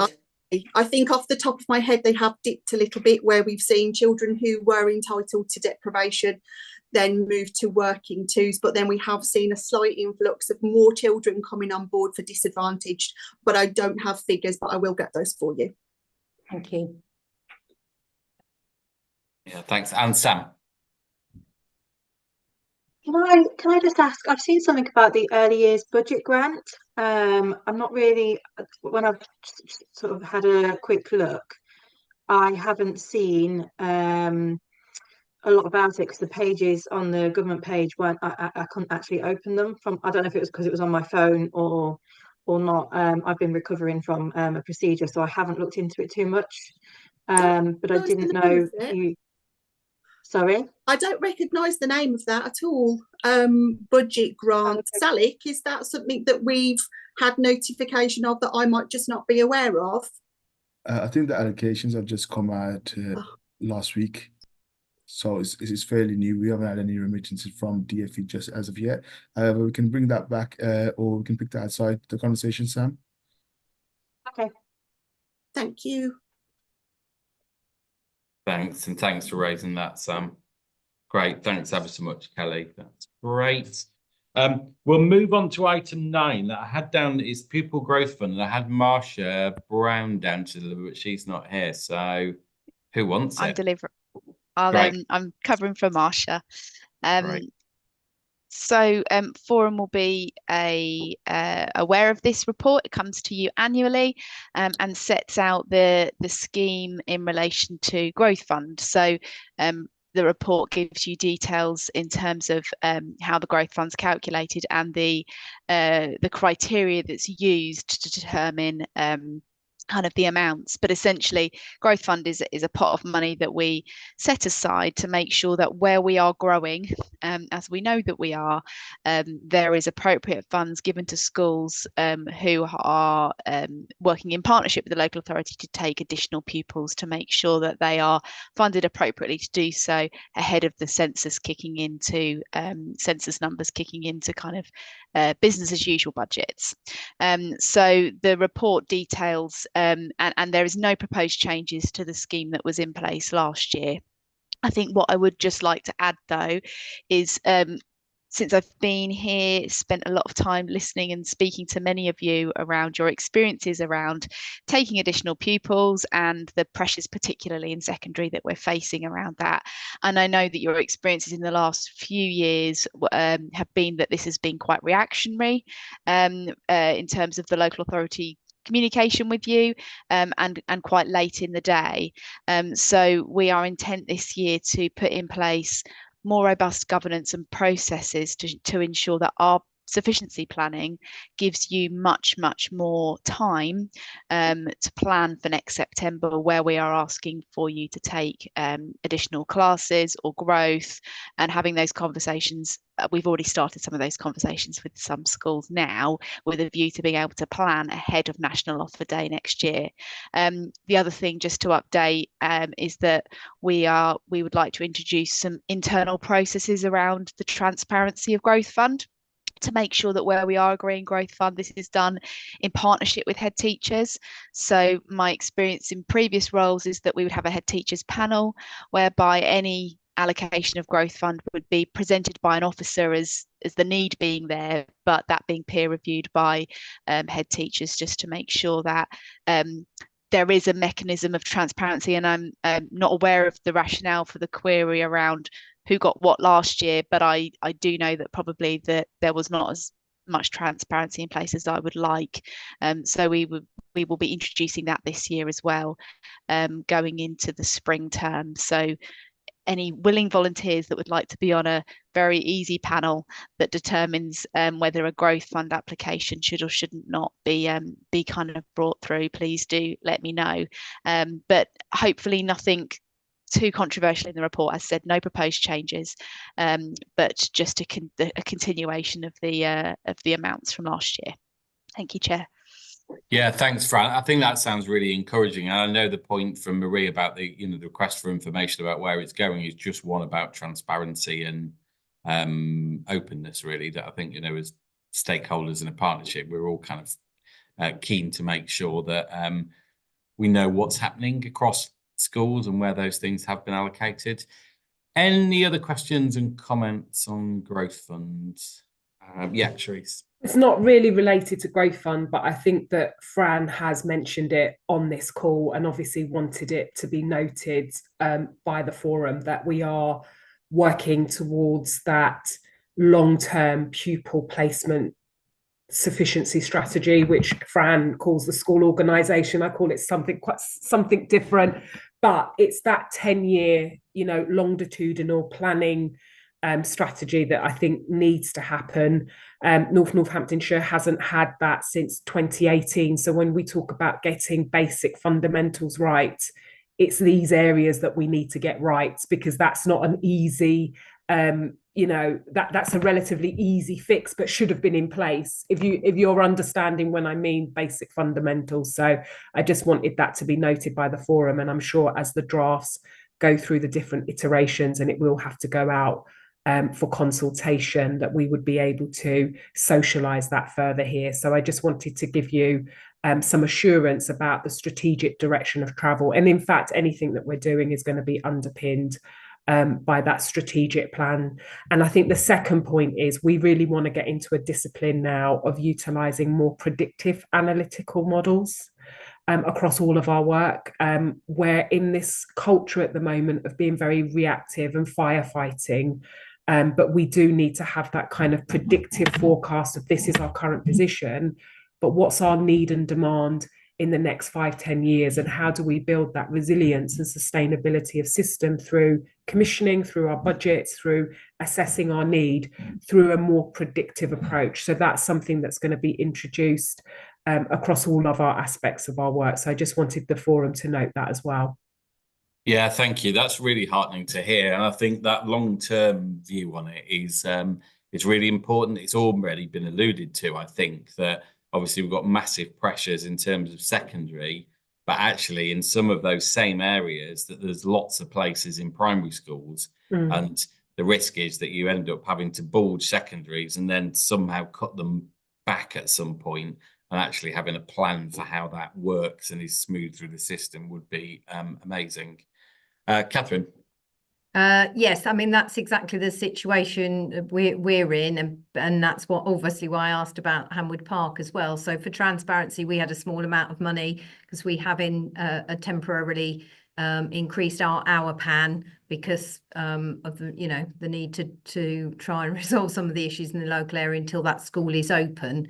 And so governors have sort of agreed to do that, but they're obviously very aware of we're making decisions about pan quite far in advance and knowing when we don't want to be in a situation where actually we've got more places than are needed. But yeah, if I don't know whether that makes me not suitable to support, but if I can be of any assistance in terms of helping with a panel, I'd be happy to. Thank you. No, and it absolutely does, because you've been through the process. So I think it is. And ideally we'd have a rota of head teachers and we'd kind of move people around. So yeah, thank you so much. We're really keen for you to be involved. Yeah, that's great. And I'm sure there's plenty of leaders on forum, but also in the kind of larger community that would be keen. And I think, if we can use the kind of head teachers newsletter to try and contact and get people really involved, I think that would be helpful for the specific items under discussion, but also helpful to kind of signal a new way of working together that I think people would really welcome. Great, thanks ever so much. We'll move on then to item number 10, which is the split site policy. I'm assuming that's you again, Fran. Yeah, it is. So again, hopefully a straightforward report. This is an annual report that statutorily needs to come to forum. There is nothing controversial in here. It is simply an enactment of the national funding formula when it comes to how we would support a split site scenario.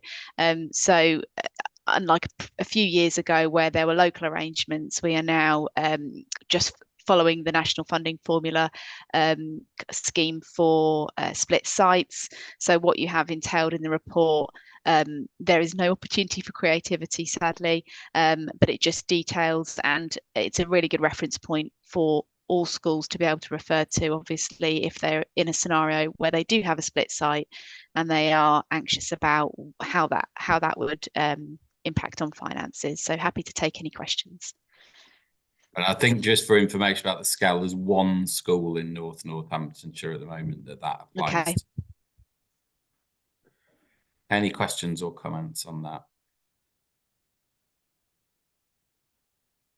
Perfect, that's great. Thanks ever so much. We'll move on to item number 11, which is a proposal for a transfer between blocks.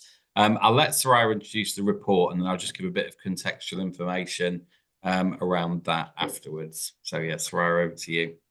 Thank you, Chair. So I'm bringing this report to School Forum to ask for School Forum's view and a decision in principle of whether to transfer 0.5% or more from the schools block to the high needs block to help address the growing deficit. A consultation will be set up to gather input and feedback, and that'll go out through the head teachers newsletter. So the request comes from ongoing and increasing cost pressures on the high needs block.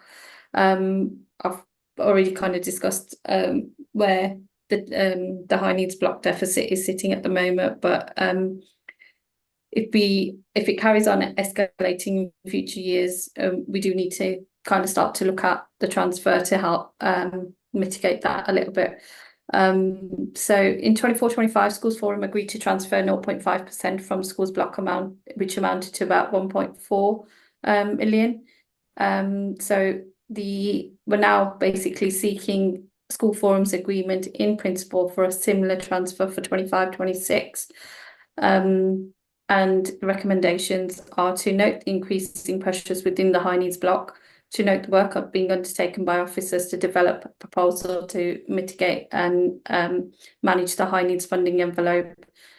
And I will open it up for discussion. Thanks, Soraya. Thanks, Soraya. The slight bit of context that I'll just give before we go to comments is forum members will know traditionally we've done this in a slightly different order, whereby there have been discussions about a potential transfer between blocks. There's then been it's gone out to a full consultation on a number of factors actually for schools to contribute, and then has come back for a vote. In discussing with officers in the pre-meet, there is an issue in terms of the timing of not just our forum meetings, but also when DFE require decisions. So we have elected to kind of present to forum the option of voting now to kind of say that we would support a transfer of 0.5% between blocks, which I think is historically, and in terms of precedent, what we've done in every year, bar one, in certainly the last sort of 7 years, I think, that I've been involved with forum, and then to consult with all members through the all leaders through and schools through the head teachers newsletter, but with a bit more of a focus on Schools Forum have approved in principle that transfer between blocks, and then to consult on that issue as a kind of almost solo issue. So there's two things. There's one, any questions about the actual transfer, but also I'm keen to gather views from forum about whether that seems an appropriate way to proceed. And I also think Yoki may be able to talk to why there are particular pressures on timing and that our usual practices are unable to apply in that matter. But first of all, I'll go Marie, Rob, then Andrew. Thanks, James. Just very quickly, I think I remember a year ago when this happened, there wasn't a good response rate from head teachers. And feedback I've had is that the head teacher bulletin each week is getting worse. People aren't reading it. There's lots and lots of irrelevant information on it. And if that's the only way we're asking people really important decisions about finance, then just not going to engage. So two things. Can we make this a separate all heads email and note the importance of it? And number two, can we improve the head teacher's weekly bulletin, because it's not useful or relevant, and it doesn't cover any of the really pressing issues we've got in school. As I know that's a separate agenda item, but if I could just feed that back as well, please. Yeah, thanks, Marie. I can't remember which order I said next. Rob, I think it was. Actually, I think Andrew had his hand up before me. We'll go to Andrew then. Thanks, Rob. Kind of you, Rob. I'll be quick. It was two questions. And I do understand, thank you, James, for that summary. I can understand the logic of this. Can I just clarify something at a constitutional level, though? Is this a recommendation that we're making, that council are making the decision on, or is this a decision that this group is making? I'm slightly confused by that, and apologies if that's my basic lack of understanding. If it was Cambridgeshire, for example, it would only be a recommendation, not a decision. I'm asking the question, obviously, because whatever we decide isn't a decision. Yes, correct. It's a recommendation, is my understanding, but it's for the council to make a decision on that. I guess kind of historically they have always gone with forum's recommendation. Yeah, so I think that's going to be really important to make clear in the comms that goes out to any head teachers, because I don't know that that's always understood. And I think it's important that it does sit at a democratic level, and that is the decision. And of course, there's plenty of precedent elsewhere at the moment for those decisions not to be upheld by council because of the huge underwriting that they're being asked to make on the large sums of it. Thank you. The second question then, I'm sort of loath to say this because I want to support that pragmatic action that's just been said, but from my perspective, the collateral damage of that movement of funds needs to be understood at a detailed level. And the concern I've got is that we will get a vote on principle from those that we ask, which will probably be negative because they're working on such fine margins. Or not, I don't know. But I am concerned that we're being asked to make a decision without understanding the collateral damage of not making that move or making that move. So I feel that by consulting with the heads first, we've got more of an opportunity to understand what the potential collateral damage is for making that, or the advantage of making that. So I understand the timing issue, but I'm not sure the timing issue contributes very well to the making an informed decision. That makes me nervous. Okay, thanks, Andrew. I'll just hear from Rob, and then I'll probably go after that to Yoki just for some details on the timing issue and what that would mean were we to attempt to do it the other way around. Thanks, James. I may be completely wrong on this one. Feel free to shoot me down if I am. I have no problems with that at all. But generally, when we consider the transfer of the transfer of the 0.5 from schools block to high needs block, we normally have some figures around this, around growth fund and how much that's going to be. We look at the DSG for the following year, and then we look at the amount that's taken off because of the transfer to the schools block and the growth fund, and then we're left with an amount, and then we start to look at capping and the minimum funding guarantee. I think I'm right in saying all of that. I know previously I've certainly got 22-23s up, and we had a paper that sort of expressed that. Yeah. So I'm a little bit tentative about voting today without kind of seeing the round picture of where everything is. However, I think you said, James, there, it's not a kind of binding vote, it's an in principle type of situation. So I potentially will vote under those, but I just want to sort of put it clear to the schools forum. If I'm right in what I say, I prefer to see the round of figures rather than just a paper that says we'll use the same formula for 25-26 growth funding and 0.5% for schools block without seeing the round of figures and the effect that has on the schools block. The only reason I say it is because when that came then to looking at the capping and the minimum funding guarantee, I had a number of head teachers who contacted me to say, I'm a 2-form entry primary, I'm losing 45 grand this year. And they were deeply unhappy about that. And therefore, I think I am duty bound to try and get a bit more information before I say to them, in the round, this could also have a similar effect going into 25-26. That's the collateral damage, Rob. Yeah, absolutely. And you're 100% right, Rob. That is the paper that we've always had historically with the details. And I think it's probably all to do with the same issue with timing and the figures being obtained from the DFE. Yoki, it's probably the right time for you to kind of come in and talk to us about that and kind of quite why we're in this position. Yeah, thank you, Chair.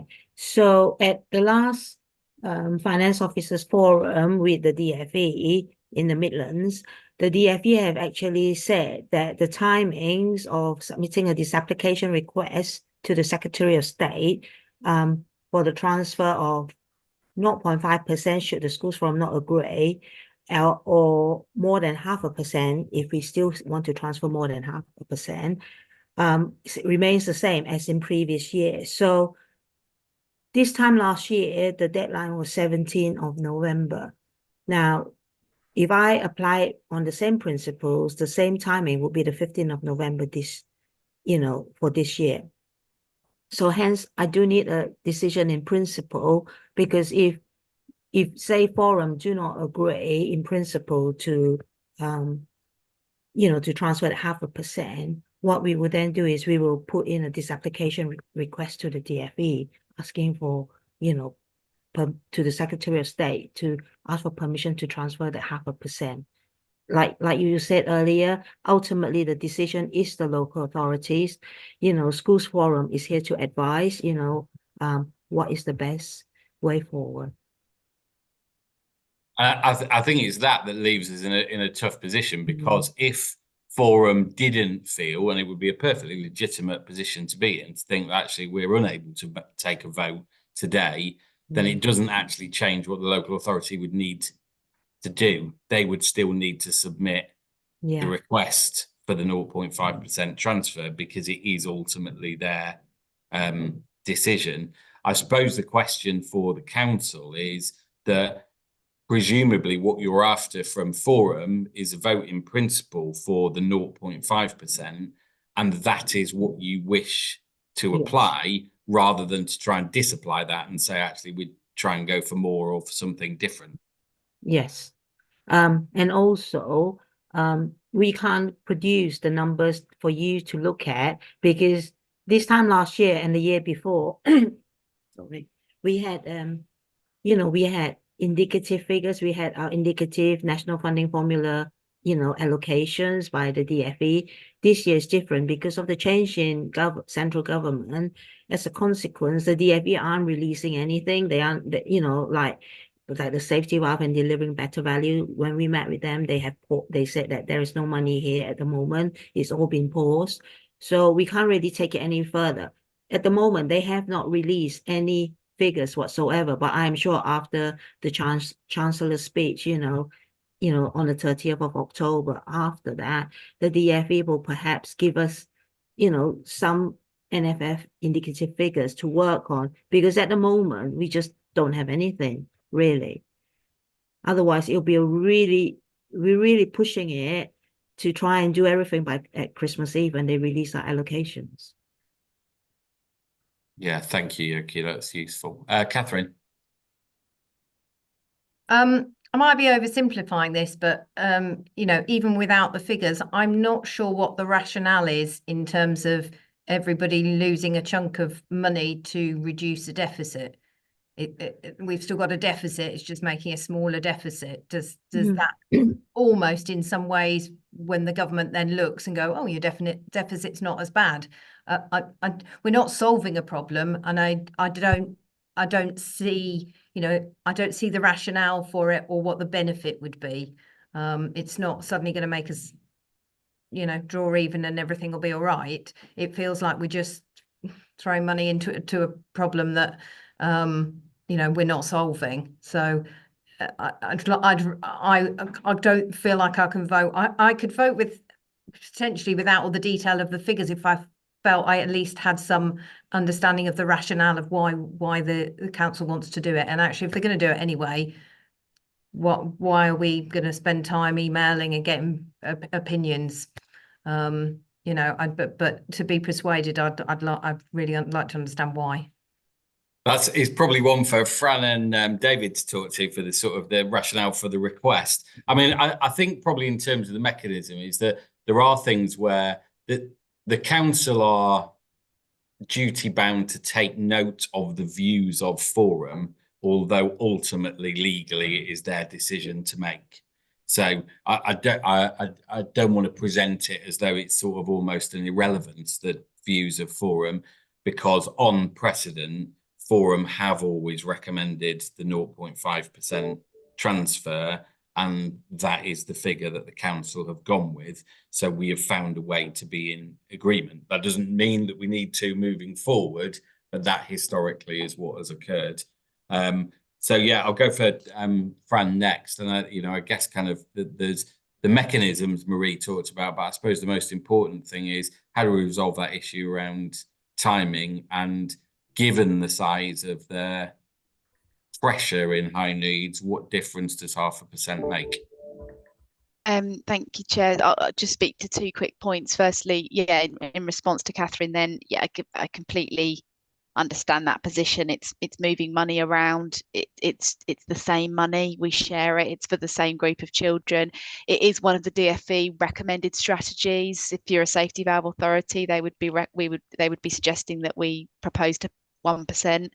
It is one of their options that they suggest, and it's not unusual that I think every schools forum across the country will be having a similar conversation now, but completely take that point around it's not going to solve the problem, so why do it?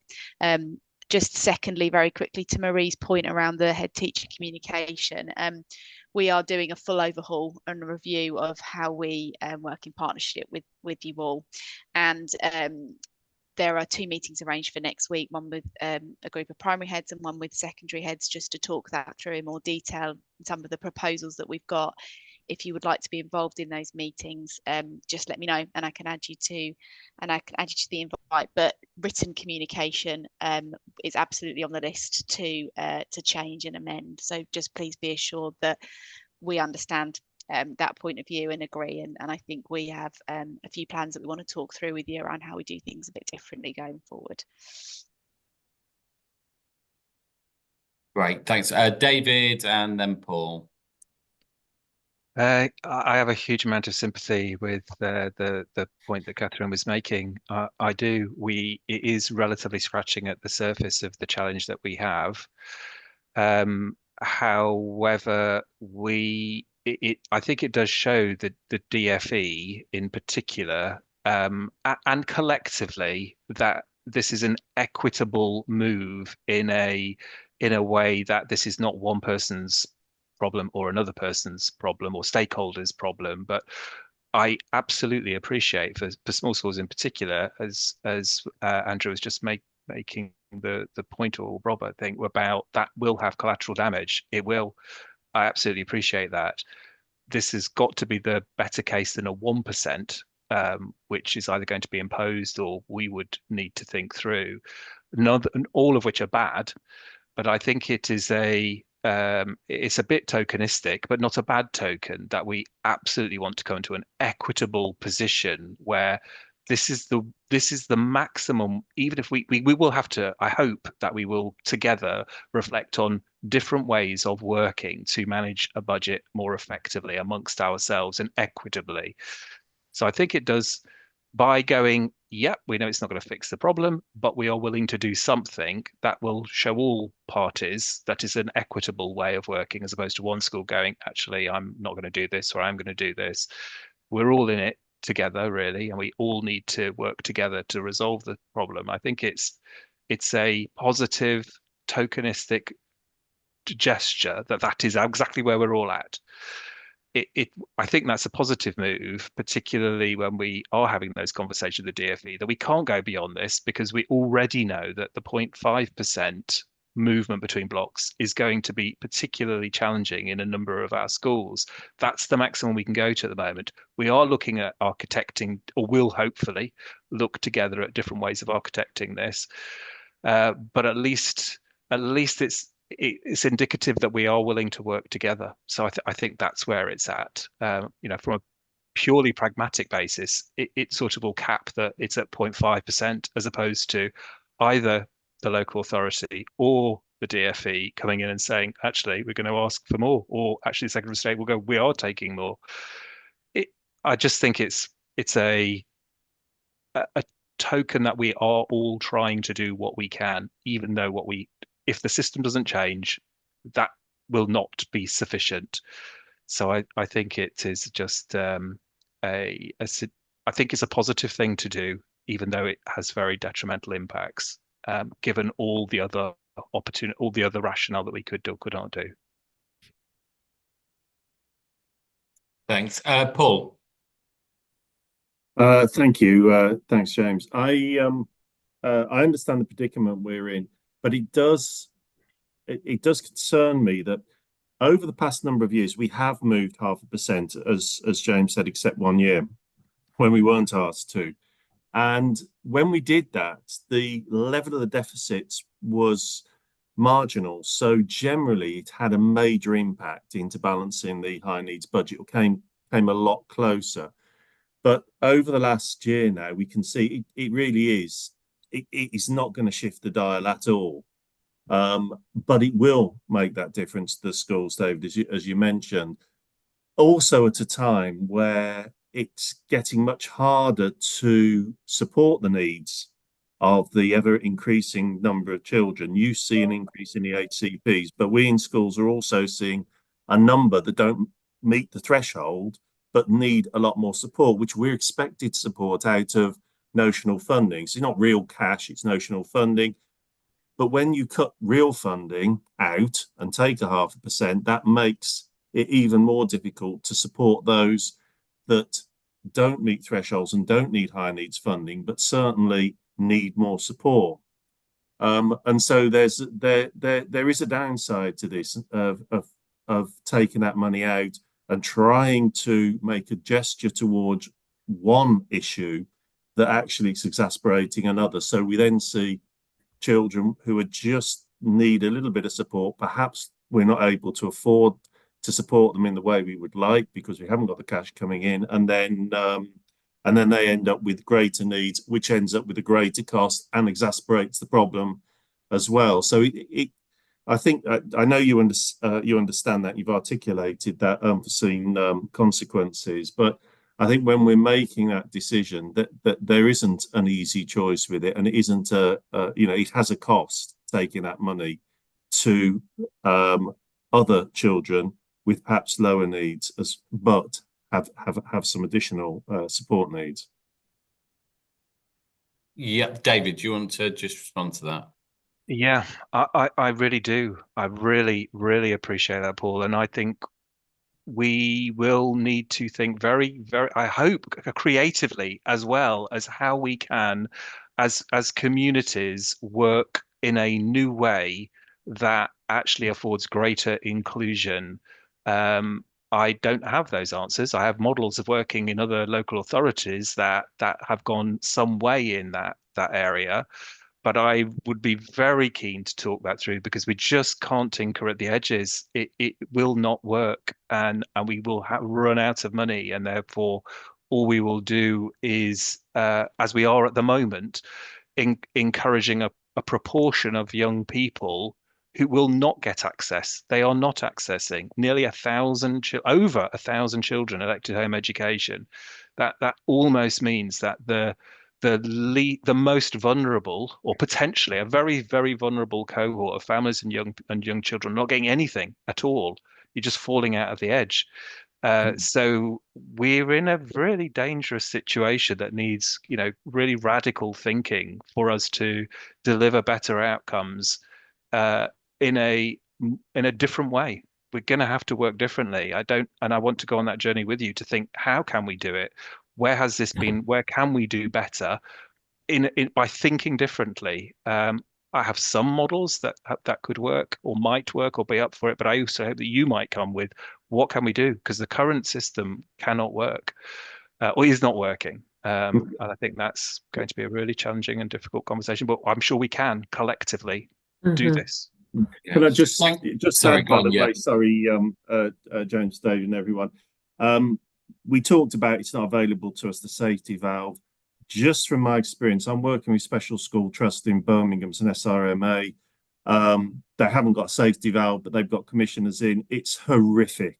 It's horrific for the schools and the higher needs that I'm seeing up there. They've just withdrawn transport for anyone post 16 for those kids who are severely disabled, can't get to school now. And I've worked with 2 local authorities in London who have had the emergency brake and the support there. And again, it's been horrific for them. The needs of the children weren't considered at those points. So it's absolutely, I know we might not be able to reach for that, but it's absolutely not a solution. It doesn't make things better. It tends to make things significantly more difficult for educators and for the people and children involved in that. Thank you, James. Yeah, thanks, Paul. Thanks. I just saw Sharice's hand up, so I'll pass to Sharice for a second. Yeah, I just wanted to say, because I'm conscious that whenever this arises, questions are always directed to David.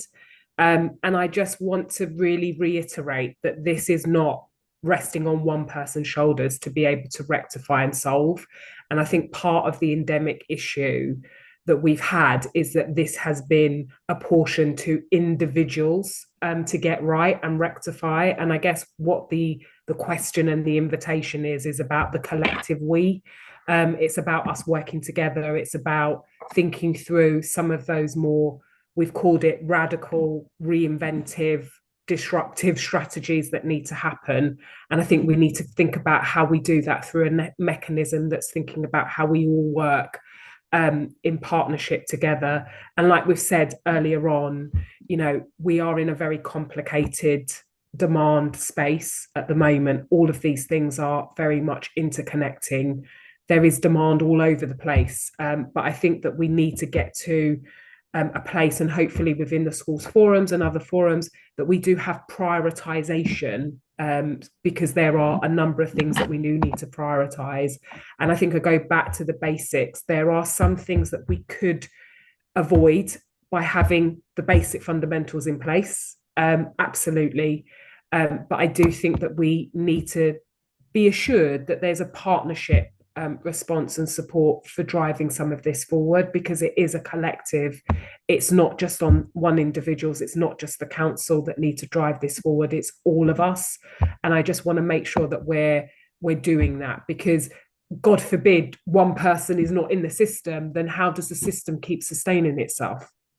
We can't just have, so I just think we just need to have that collective partnership approach right from the start. Yeah, thanks, Cherise. I just want to start slightly. I know, Andrew, I'll come to you just in a second. I just want to go for something, just I guess a bit of clarity around process.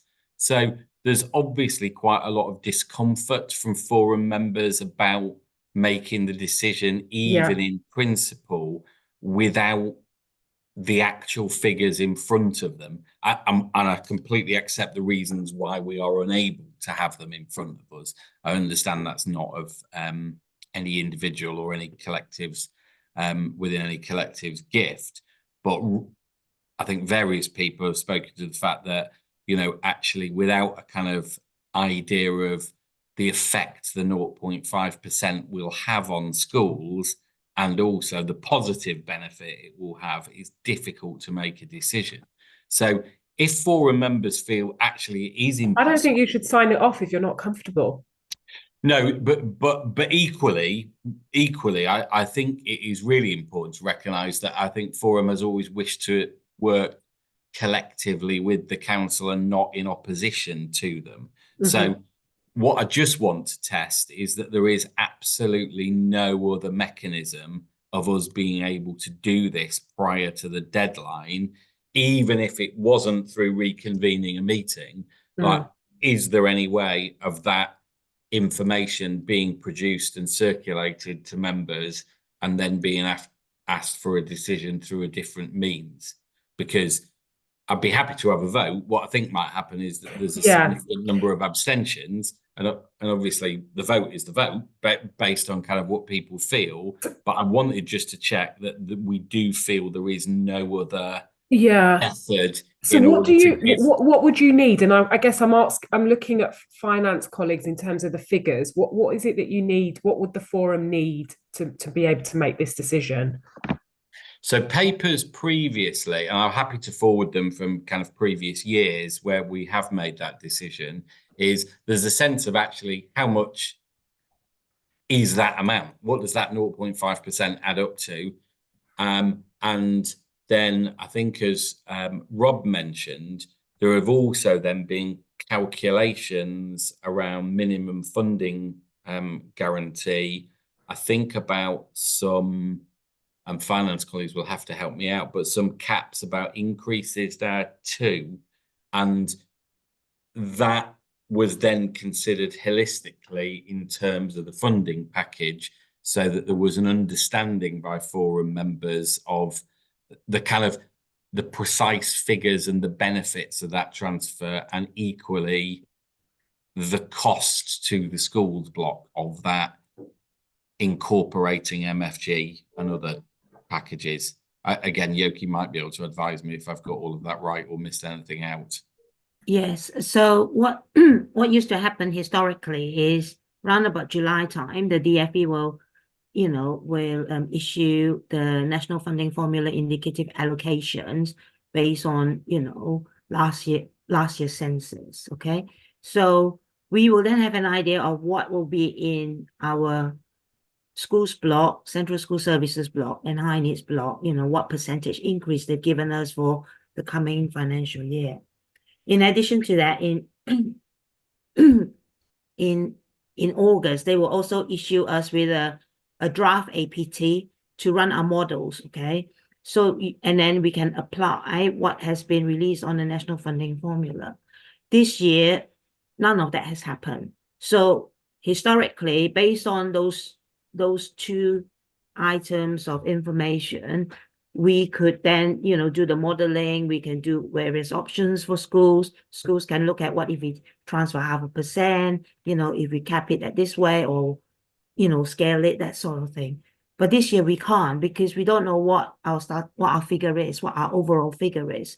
We also do not know what sort of increase the DFE is going to give us in terms of inflation. We just don't know.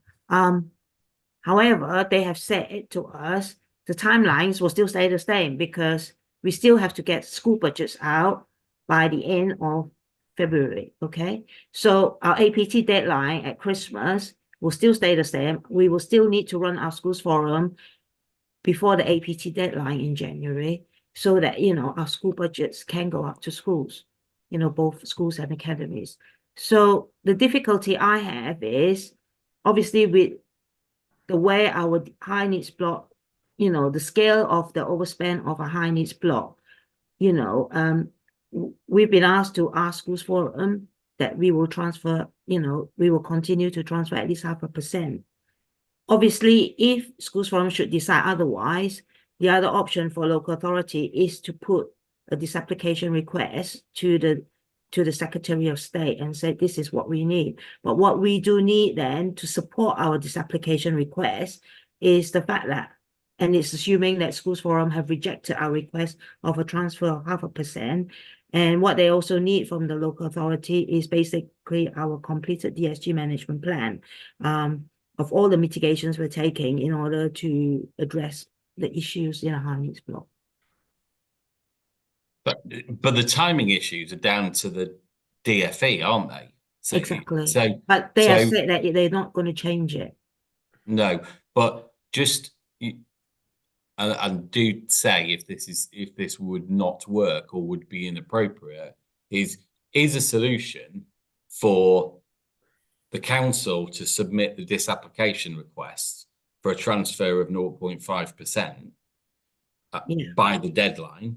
So you have that wherever, and explain that Forum have not been able to vote on it because they have not been able to have the necessary figures in front of them, and then almost to do it the other way around.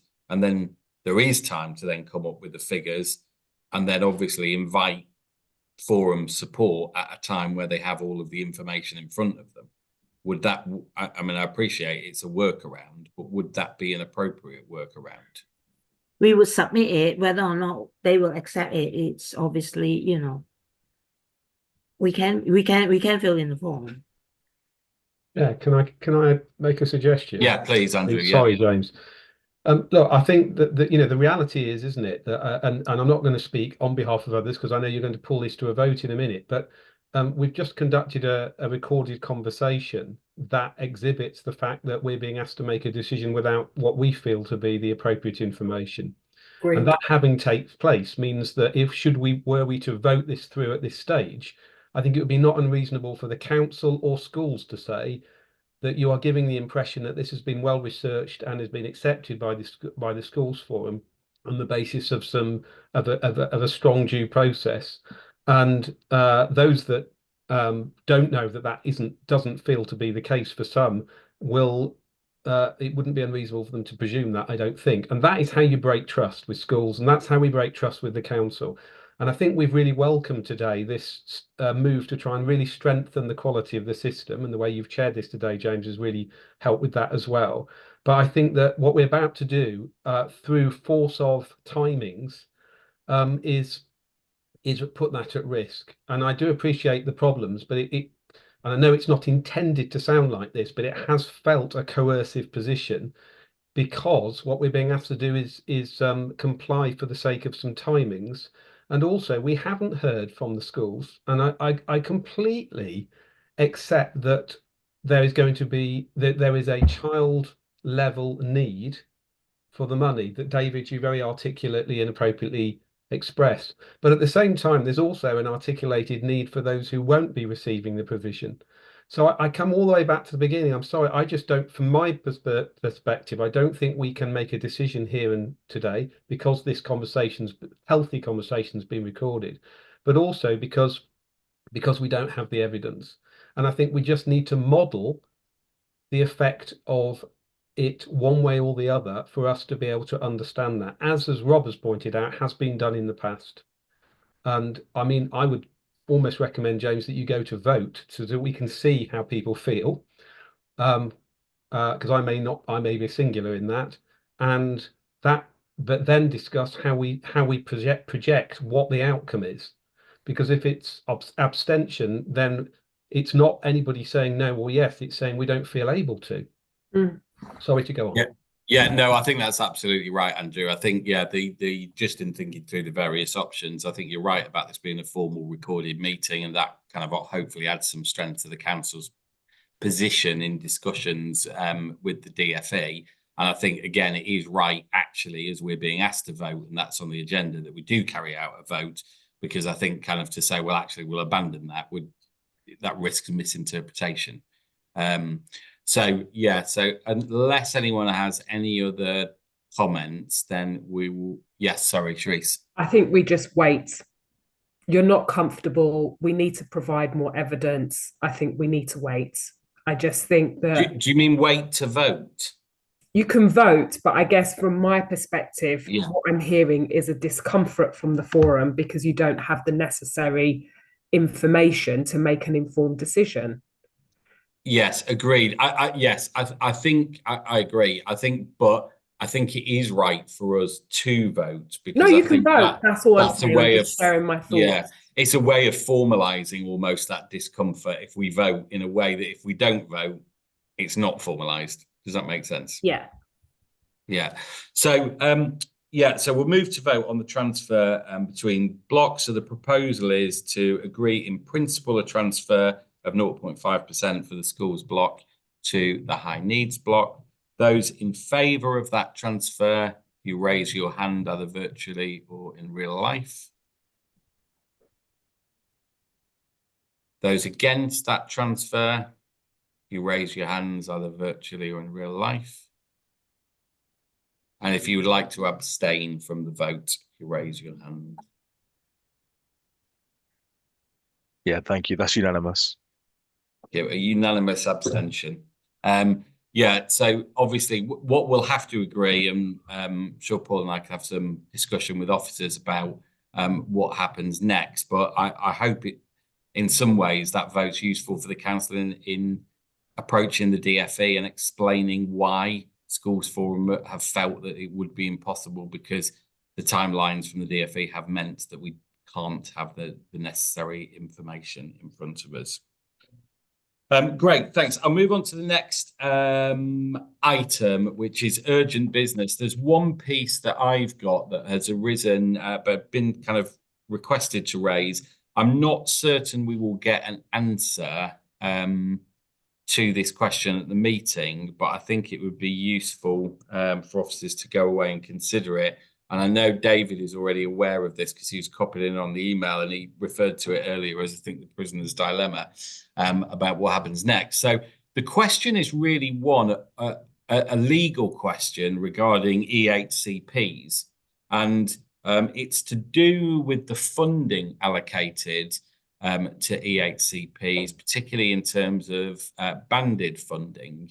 And the concern addresses the conflict between the provision listed and the funding allocated. So the understanding is that there's a kind of statutory obligation on the local authority to fund the provision listed in the EHCP. So the question has been, what happens if, for example, 20 hours of one-to-one support are indicated on an EHCP, but the funding in no way covers the 20 hours? And who is in breach there? Does that mean that the school is obliged to provide 20 hours even if the funding does not cover that? Or are the local authority in breach, and the school there is within its rights to say, well, actually, all that funds is 15 hours, for example, and I will stop providing that at this point unless you give me extra money. I think some discomfort around this, David's probably expressed is, there is this huge desire to work together in partnership rather than in conflict with one another. But given that that has been raised by a school, and I think it's probably something to a lesser or greater degree that a dilemma all school leaders have wrangled with, I think it would be useful to get some feedback on that, whether that's possible now or as a future item on forum. So I'll just go to Catherine, then David. Thank you. That's really interesting that's come up, because we've recently, I think it was alluded to earlier, we are one of those schools that, you know, I hope is inclusive and does well by our SEND students, and consequently get consultations almost daily. The most recent one, myself and the SEN lead actually sat down, and we've responded and said, we can meet these needs, this, and this. We can't meet this. We will take this child on the understanding that we can only meet part of the plan. And I haven't had a response yet, so I'm very interested to know, because we do want to help, but what was being asked isn't something we can provide. Now, often it's more about mainstream's just not the right place. We can't do all sorts of things, but this was quite one of those examples you gave, quite specific. There's no way we can provide that amount of one-to-one with that amount of money. That's not possible. I don't have people sat around waiting for that to happen, even if it was affordable. So yeah, I'm really interested to know whether there is that, but I was very clear in my response that I can't meet the plan as it sits now, and I don't know if a plan can be changed to enable us to meet part of it. So that's not an answer to your question, but that's just an example of actually the situation we are in, and I'd be really interested to see what happens. Yeah, Sam, do you want to just come in before I go to David? Yeah, I just wanted to sort of add to that as well, that this is a problem that exists within early years settings as well. We get I get either 6,000 or 8,000 pounds a year to cover one-to-one. And if a child's attending 30, 35, 40 hours a week, obviously £8,000 doesn't really stretch very far. And it is a really interesting question, because I mean, a lot of the time, if it's a safety issue and that child needs one-to-one for their safety, we don't have any choice. There's no, you know, as a responsible human being, I'm not going to put that child in danger, and I will have to pay a lot of money to employ somebody full time to give that one-to-one. Essentially, you know, as a business, that child costs me money rather than brings in an income. But obviously, we do have children where they have high needs and they need interventions, but they don't necessarily need they don't need shadowing one-to-one for all the hours that they attend. So in those circumstances, it would be good to have an answer. Do we just give one-to-one for the amount that £8,000 covers, or yeah? Yeah, I've never actually officially had a proper answer to that. Yeah, thanks. I'll let Debbie join in at this point. Yeah, it's the legal position is we pay the whatever's in the plan. If it goes beyond the financial envelope of 4+6, even though that is a nominal sum, in terms of taken to court, then that is considered as part of the kind of financially working it out. So if it was a TA that's costing you £20,000, but we provide a banding that we collectively have agreed to is for that level of need is £8,000. You've got 4+6 + 8, therefore there's a gap. The local authority is my understanding of the law. I'm not a lawyer, but my understanding of the law is actually, if it does go to tribunal, the local authority would have to pay. The challenging situation, though, is this is the prisoner's dilemma. Everybody would be in that, you know, good idea, therefore, to challenge immediately, because you would therefore get the funding to deliver the plan. However, we haven't got the money. We have got a £25 million deficit that is increasing. So if the consequences of that are that the terrible handbrake that Paul was referring to becomes ever thus. So it's a suboptimal kind of role play here for the benefit of all children and young people.